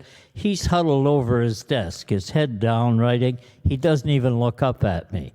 I come and stand in front of his desk like a schoolboy, and I wait. And he doesn't look up, and he says, you, Hayden? And I said, well, yes, Mr. Brundage, nice to meet you. He says, the hotel can't give you a dinner. I said, oh, well, I'm sorry. I said, I just thought I'd ask this. He says, but the Brundage Foundation can. And I'll tell you, that story I tell to say, you really don't know people until you ask, until you get them involved, and especially with something like Special Olympics. And I thanked him, and I head out the door, and he says, by the way, Hayden, I said, yeah. He says, who the hell told you you could use the name Olympic? Well, the U.S. Olympic Committee had control legally through an act of Congress of the words Olympic, Olympiad, Citius, Saldius, Fortius, and so on. And I knew that. And I said, well, I wrote to the United States Olympic Committee. And he said, yeah, what did they say? And I laughed and I said, well, they didn't answer. Actually, it took the U.S. Olympic Committee about a year and a half until I was in every state of the union with annual games and organization before they found out what I was doing, and they threatened to sue me, the Kennedys, the Special Olympics, everybody. But how I worked that out is another story. The other thing I want to tell you is I came down from that meeting with him, and before I got back to the suite, there was somebody on the phone for me. And says, oh, she said, I'm so-and-so. And she says, I'm the public relations director for the hotel, and Mr. Brundage just called me about some dinner, and he wants flags, and he wants balloons, and he wants all this stuff. Say, you don't really know the guy, until you put it to him and ask for help. And she says, I'm only one person. I said, don't worry. I'm going to send my wife now to you, and we've got a flock of volunteers here to help you. The other side to that story, I'll tell you this very quickly, is that when you do these things in Special Olympics or in life everywhere, it usually comes back one way or another. The good things that you do. You hear people talking about that here tonight, all evening. The next day, I got a call again. Mr. Brundage's secretary. I thought, oh, God, is the dinner still on? Or, He said, no. She said, Mr. Brundage understands that you have Mr. Rafer Johnson staying with you. And I said, yeah, that's right. Rafer had come in from California to help us out promoting the games. He got involved because of this. He had involvement in several Kennedy campaigns, political campaigns. And terrific guy, probably the most respected athlete in America at the time. Gold in the decathlon in Rome, silver in Tokyo. And I said, yes, we have. She says, well, Mr. Brundage wants to know if Mr. Johnson's willing to come up and talk to him. And I knew why he was asking. Some of you may remember, this is 1968. In about a month's time, this is July, in about a month's time, the Olympic Games are going to be in Mexico City. And this is civil rights era. And the black athletes of America have threatened to boycott the games. They've all, they're on the verge of making that decision. I know that's why he wants to talk to Rafer, the most respected black athlete in the country. And I said, well, Rafer's out right now. I'll ask him when he comes back. I didn't know how strongly Rafer felt about it, but I told him. He said, yeah, we'll go. So again, shirt, tie, up we go. This time, right into the office. No waiting at all. Brundage is up from behind the desk. Oh, Mr. Johnson, good to see you, Hayden. Okay. And, so he said to Rafer, he says, I guess you know the troubles that we're having, he says, with the black athletes. Rafer said, yes. And he says, I wondered if I could enlist you to help me. And I'm saying, Rafer, for God's sake, say yes. I got a dinner riding on that. And thank God, Rafer said, yes, I'd be pleased to help you. As Rafer told me later, he agreed with the black athletes in their mission and their grievances about what was going on, but he didn't agree with their methods, especially the thought of boycotting the games. So anyway, what he did exactly for Brundage, I don't know, but they didn't boycott and they went there. Brundage got something back out of it as well. Well, I got my dinner.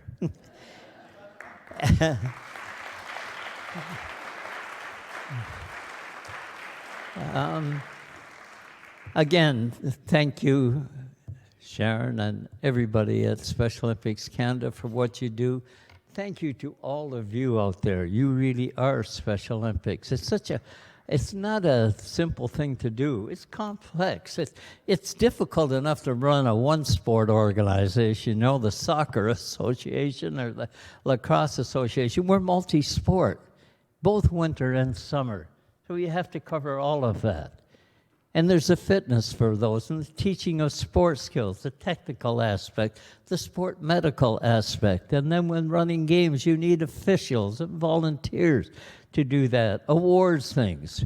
Behind all of that, we need people raising money for us, as you see here tonight as well, with the expertise of that. And the support of the media through guys like Vic and the TSN, the wonderful things they've done for us, all to get us known and to get the help that we need. And to do all that is not a simple thing.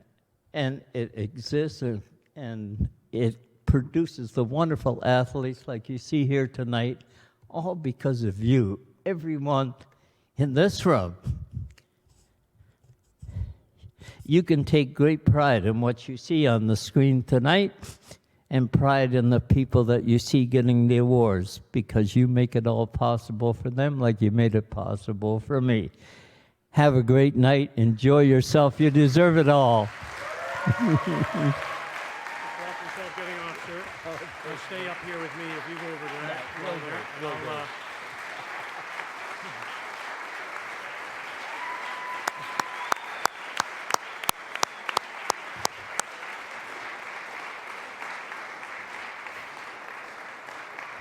You know, just before we continue, a personal thought from me.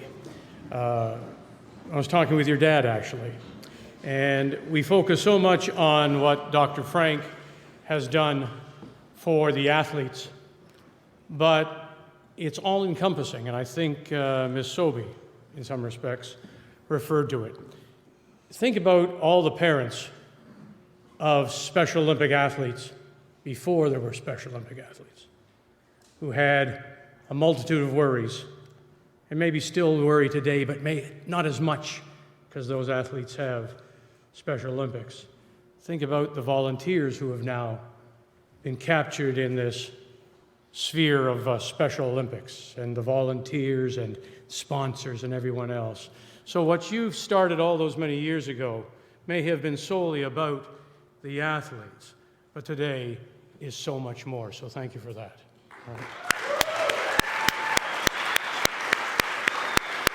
So you see Dr. Frank here, ready to present the Dr. Frank Hayden Athlete Lifetime Achievement Award, and to join him is Charity Sheehan, the Executive Director of Special Olympics, Prince Edward Island, and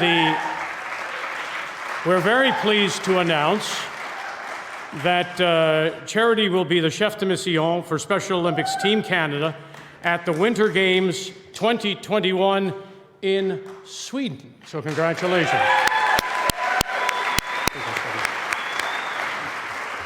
Let's have a look at this year's recipient of the Dr. Frank Hayden Athlete Lifetime Achievement Award.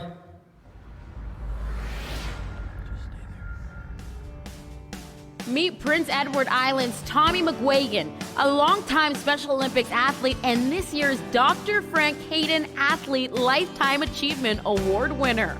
Named after Canada's Dr. Frank Hayden, this award is presented to a Special Olympics athlete who has best exemplified the spirit, philosophy, and goals of the movement over the course of their career, and Tommy has been a dedicated Special Olympics PEI athlete before the chapter was even incorporated. More than 35 years ago, he started in floor hockey and has since competed at 18 Special Olympics Canada Games, soon to be 19 after the Special Olympics Canada Winter Games Thunder Bay 2020 for athletics, softball, and floor hockey. He also competed in softball at the Special Olympics World Summer Games in Greece in 2011. An accomplished athlete and Special Olympics ambassador, Tommy truly is a humble champion.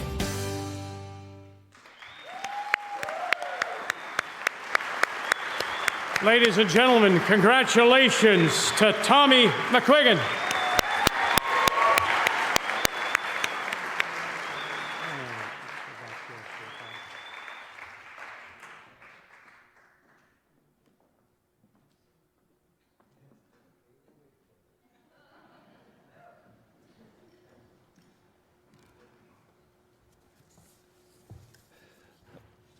Good evening, everyone.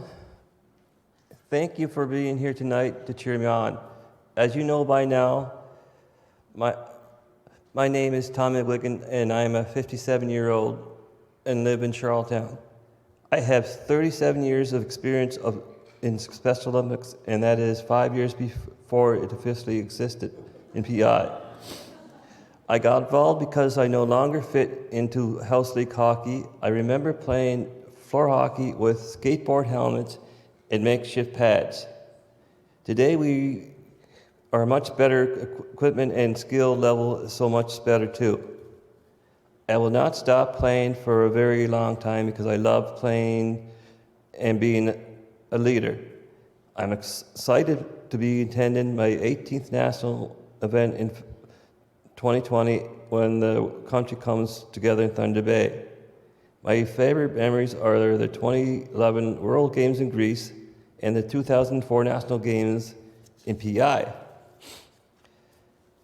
To receive this award means so much to me, and I have only received one other personal award. The rest I had done with my teammates in softball and floor hockey. I am thankful to being accepted in this way and valued on a national level. It means the world to me. This would not be possible on my own.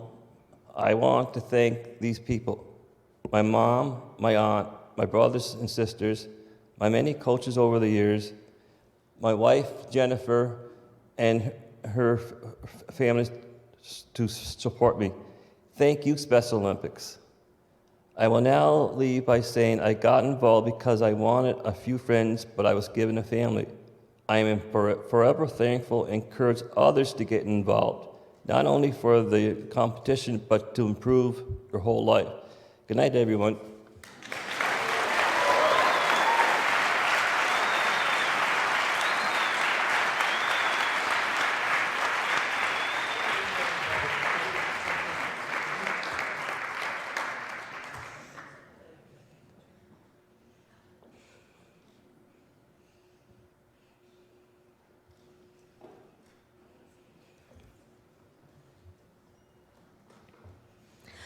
I gotta say, Vic, it is always great to shake hands with Dr. Frank.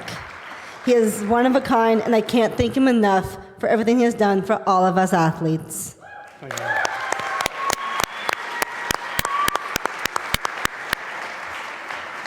Ladies and gentlemen, our final award of the evening honors the great Harry E. Foster. Harry Red Foster, as he was better known, was a true pioneer of Special Olympics movement long before it was even a movement in Canada.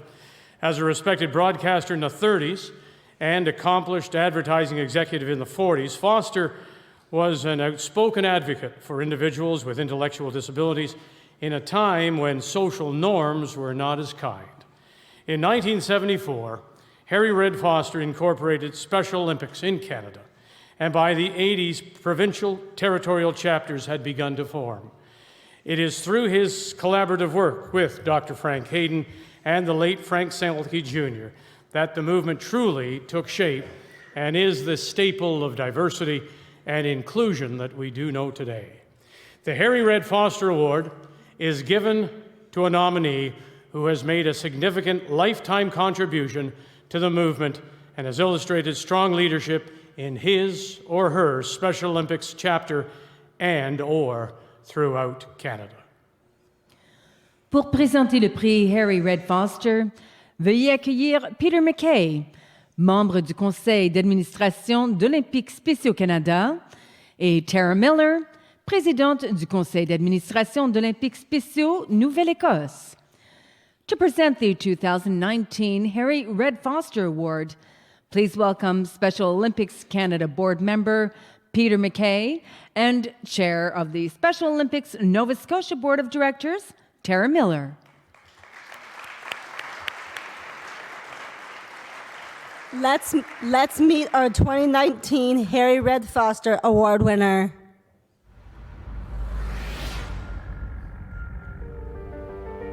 The 2019 Special Olympics Canada Harry Red Foster Award goes to Nova Scotia's Terry Richardson. Each year, this award is presented to an individual who, like Mr. Foster, founder of Special Olympics in Canada, has contributed significantly to the development, awareness, and success of Special Olympics across the country. Terry Richardson has done just that for 35 years. In 1987, he became a volunteer in Pictou County and has since served on the community's regional committee, sat on the Special Olympics Nova Scotia Board of Directors, and served as its chair from 2012 to 2016. He's also sat on every Games organizing committee for Nova Scotia's provincial games since 2001. Terry has helped build valuable relationships with political and corporate leaders while inspiring his network, including his family, to get involved or donate.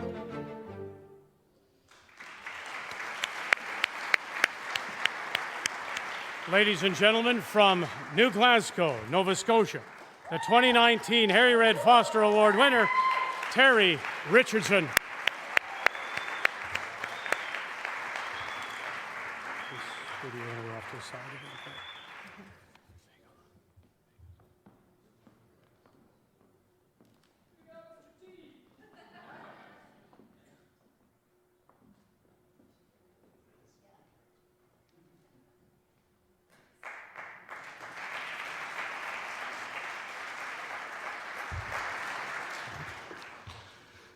Where'd Erin go? She left us already, did she? There she is. I was talking to her earlier and I said, Erin, you're going to do a great job tonight. I seen you. You talked a lot at our games in Nova Scotia. And I said, yeah, but you're going to do better than tonight. She's doing an awesome job with her and Vic, right?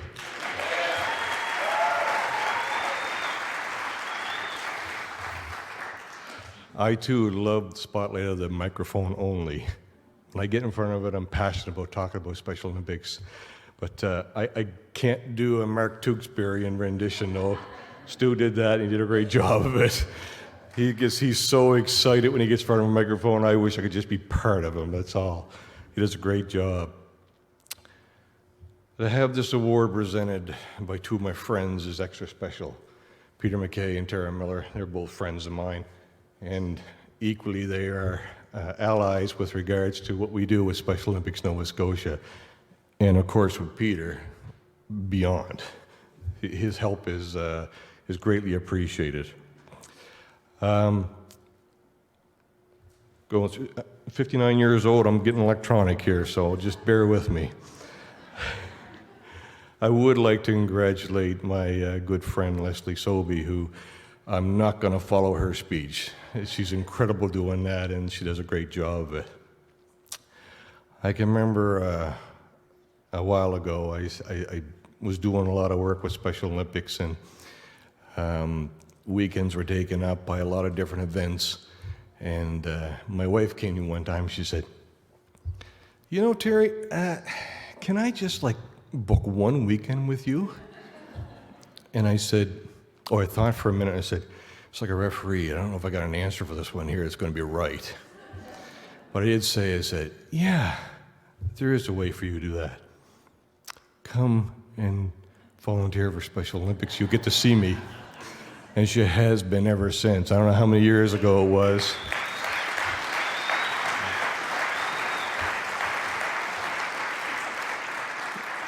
She's been taking some of the chair of meals, chair of reception, and she's doing an awesome job. And everybody else has done it. You know, we involve our families, my son and daughter, and there was a picture up there of my sisters. We do that. We recruit, don't we? We do a good job of it. We bring them all in, whether it's friends, associates, business, or family and friends. We do that, and we do it because it's the right thing to do, is to volunteer for Special Olympics. I'm honored to receive such an incredible award, and I accept it on behalf of Special Olympics Nova Scotia, in partnership, of course, with my wife of 38 years. I read a little bit about Harry Red Foster and realizing the partnership that existed with him and Dr. Frank Hayden. It made the award very special. He may not remember this, but I remember we were scouting out 2014 games in BC, and because we were going to host the 2018 games in Nova Scotia. And Dr. Frank Hayden and his wife Miriam, we were sitting there watching basketball. Do you remember that, Dr. Hayden? He's saying yes. I was a brave guy, and anybody knows me. It doesn't matter whether you're the president or the premier or the janitor. I talk to everybody the same way, and I don't have a problem asking questions. Well, I remember Dr. Hayden, I said, Dr. Hayden, I said, I got a bold question to ask you. He said, yes, Terry, what is it? I said, what are you most proud of? Do you remember that?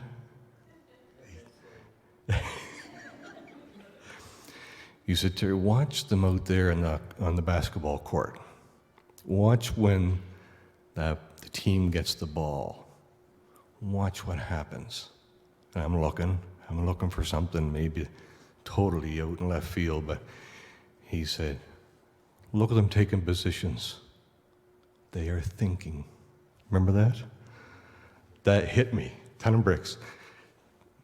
The athletes are wonderful. They're great. They teach us a lot. Over the years I've been doing volunteer work, they taught me more than I could get in any school. Simply because they give back. The high fives, the hugs, it's incredible. And Leslie talked about that, you know. It's powerful. And I was just proud of that part of it, and that's what propels us to do more and more and more. I probably can't get away from talking about some of our corporate partners because I leveraged a lot of them early days, and today I'm very proud where they are.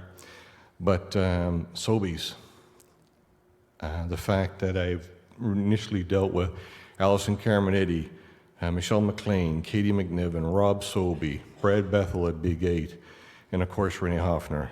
She may not remember, but I have met her when I was board chair at one point in time. But she remembers I heard her say that. Michelin, founding partner of the Nova Scotia Provincial Summer Games. Can't thank Jeff McLean, Heather Dobson, Dalton Ferguson, Gilles Gagnon, Anne-Marie Colbert, and then all three plant managers. It was incredible that no matter where we held the games, we got them all involved. Joe Edens, Andrew Much, Marcel Leclerc. Both Michelin and Sobey's sponsorships were very valuable to Special Olympics, and that happened in the 2018 Provincial Summer Games. Solidified interaction, engagement of their employees at a whole new level, and today it's incredible. I wanted to thank the co-chairs of the 2018 National Games, Carol Chisholm and Mark Shampoo. We all know we get people involved, and we hope that they continue to get involved. Mark Shampoo was just brought in on the board of directors of Special Olympics Nova Scotia, and I can't be proud of it. He's turned into a great friend as well. Midland Transport, Greg Power, he's been astronomical in making sure we transport whatever we need for games throughout the province. A special thank you to our local radio station in New Glasgow, Stingray, home of the Mix 94.1 in New Glasgow, the Morning House, Ann McGregor and Alan Johnson.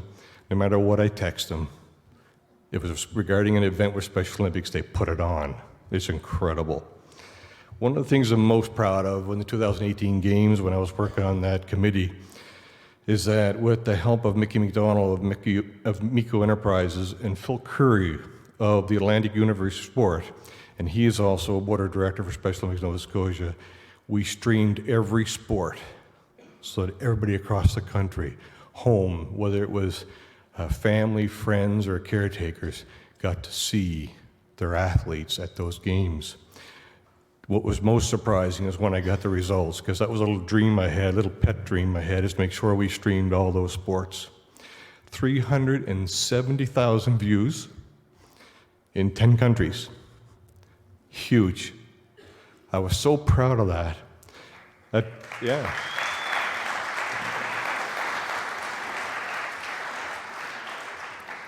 At first I was sitting there thinking, it's great.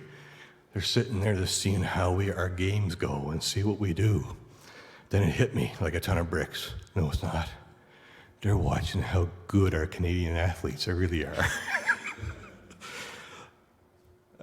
Awesome board of directors that I'm part of at Special Olympics Nova Scotia. It's a great team there, and they've all become a whole separate part of the family, and they're all contributed to a level that I'm most proud of, and being part of that. Special Olympics Canada. Since I've become chair of Special Olympics board in Nova Scotia, and then leading into the 2014 Games, and then leading into the 2018 Games. I can't thank Sharon, Serge, Blair, Carrie, Stuart, the meetings that I was been involved in before and afterwards. It showed us what we had to do for 2018. I mentioned Mark Tewksbury. I was really impressed with the Special Olympics Canada Champions Network. Folks like Mark Tewksbury, Katrina Lemay-Doan, Jamie Soleil, and I managed to get my pictures with all of them before I left the board as chair. Everything we do for the athletes. They teach me every day. Teamwork, how to do our best. And in closing, I'd like to mention a quote that a friend of mine in Michelin had said at one of the events, and it stuck to me. Supporting Special Olympics is not just nice, it's important. Thank you, folks.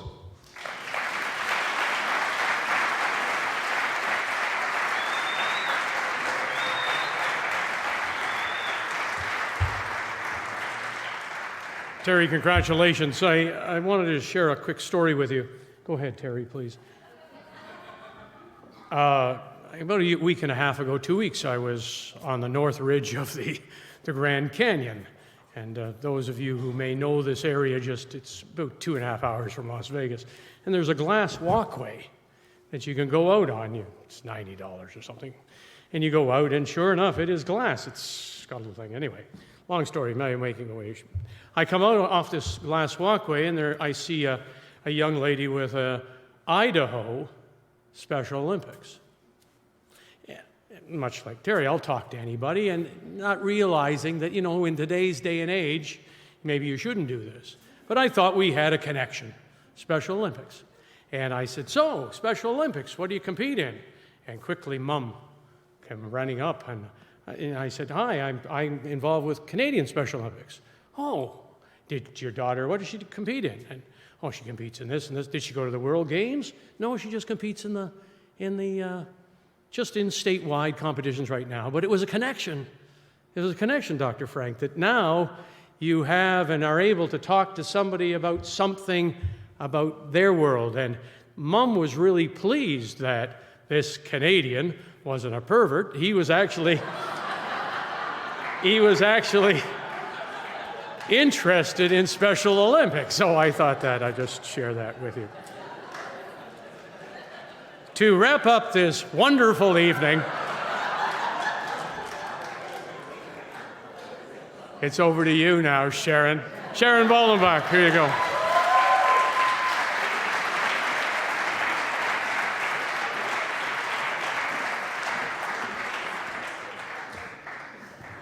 Aaron, I'm going to use your step. Thank you. And I'm going to let that comment pass. I am not touching that. Good evening. Thank you so much for being here. What a great night. Has this not been amazing?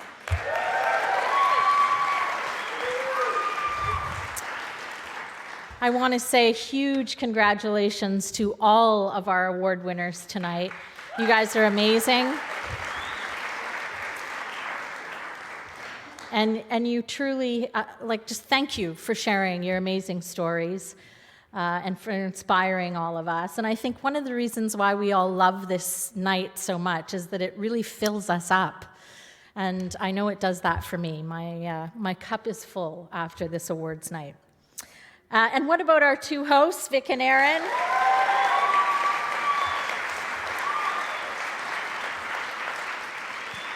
Thank you both so much for hosting. Aaron, absolutely no sign of any first-time jitters. You were awesome.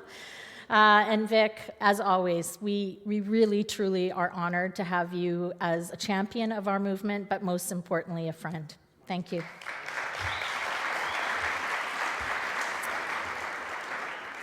I also want to say a huge thank you to my colleagues from chapters across the country.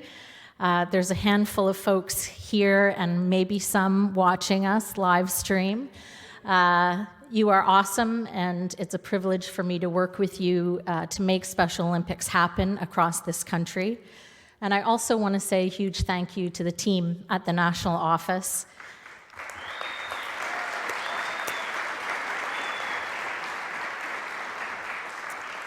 It is really, truly an honor for me to walk into the office every day and make amazing things happen and make a difference in our country with all of you. And I thank you for your dedication and your hard work.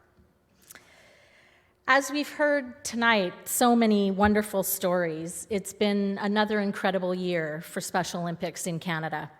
We have more than 47,500 registered athletes, 22,000 volunteers participating in over 6,000 sport programs in over 365 communities across our great country. And as you also all know, this year we passed a major milestone for Special Olympics. Around the globe and here in Canada, we celebrated 50 years. We honored our past trailblazers, we shared stories, we celebrated national championships, national games, world games. We launched our Challenge Accepted awareness campaign.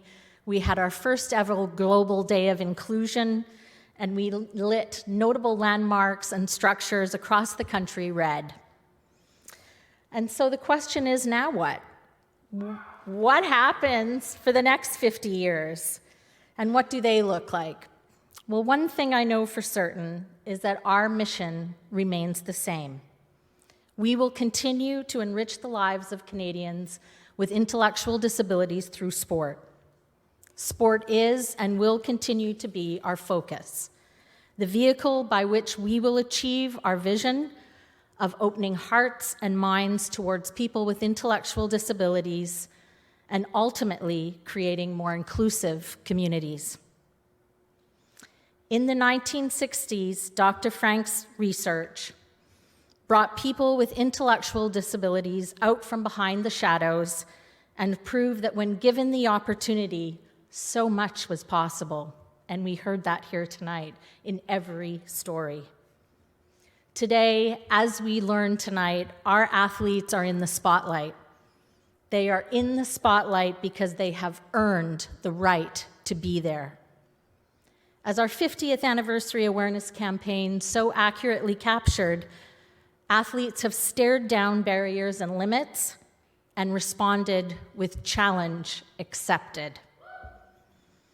In sport, Athletes who were told they would not walk are accomplishing things no one dreamed.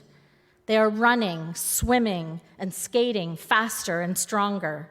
They're scoring goals and they're sinking baskets. Outside of sport, they are graduating from schools. They're sharing their talents as musicians and artists. They're getting jobs and they're getting married. Our athletes have demonstrated that when you believe and when you work hard, when you have the courage to defy stereotypes, the opportunities are limitless. We have come so far and have so much to be proud of. But to continue to advance our mission and our vision over the next 50 years will require us all to dig a little deeper. To not only continue to deliver quality sport programs and competitions, but to make sure that our athletes' accomplishments on and off the field are shared, that their talents and abilities in sport, in the workplace, and as leaders are recognized and valued. We heard it tonight. Our athletes teach us every single day. They are leading the way. Their courage, determination, and successes are sending a message of transformation, of ability, not disability, of achievement and contribution to our communities. All of us here in this room, we get it. We're the converted. It is this celebration of the human spirit that has drawn us to Special Olympics in the first place. But to realize our vision of inclusive communities, truly inclusive communities, we have to cast the net farther and open the hearts and minds of more people. We, all of us here tonight, are already in the family. So I have a challenge that I want you to all hopefully accept, that of being agents of change. Those of us who have been touched by Special Olympics know what it means and know what the future holds. So I challenge all of you to be agents of change, of amplifying our athletes' stories, telling your neighbors, your friends, your families, your coworkers, people all across our communities to see and experience what we already know. I hope you're up for the challenge.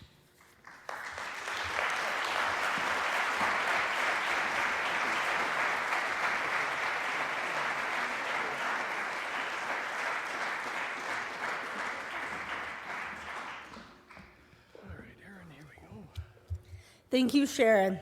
What a remarkable year, all the success of the 50th anniversary activities and the accomplishments of some remarkable individuals we shared and celebrate this evening. Big congratulations to everyone. And we want to take this opportunity to thank all the volunteers who have been working throughout the evening, to Monique Boujol, our voiceover performer there in the booth. Thank you, Monique. Our photographer, Derek Sutton. Thank you. To Kyla Gray, and to TSN for all the production work, both here and on screen. And to you, a special thank you. It was a great prize that you won, if I have to say so, that for you to be here. And as we say goodnight, we want to ask all our national award winners to please come up to the stage for one more group photo. Congratulations to all this evening's award winners, and we'll look forward to seeing you all again next year. Thank you and good night. Good night, everybody. Thank you.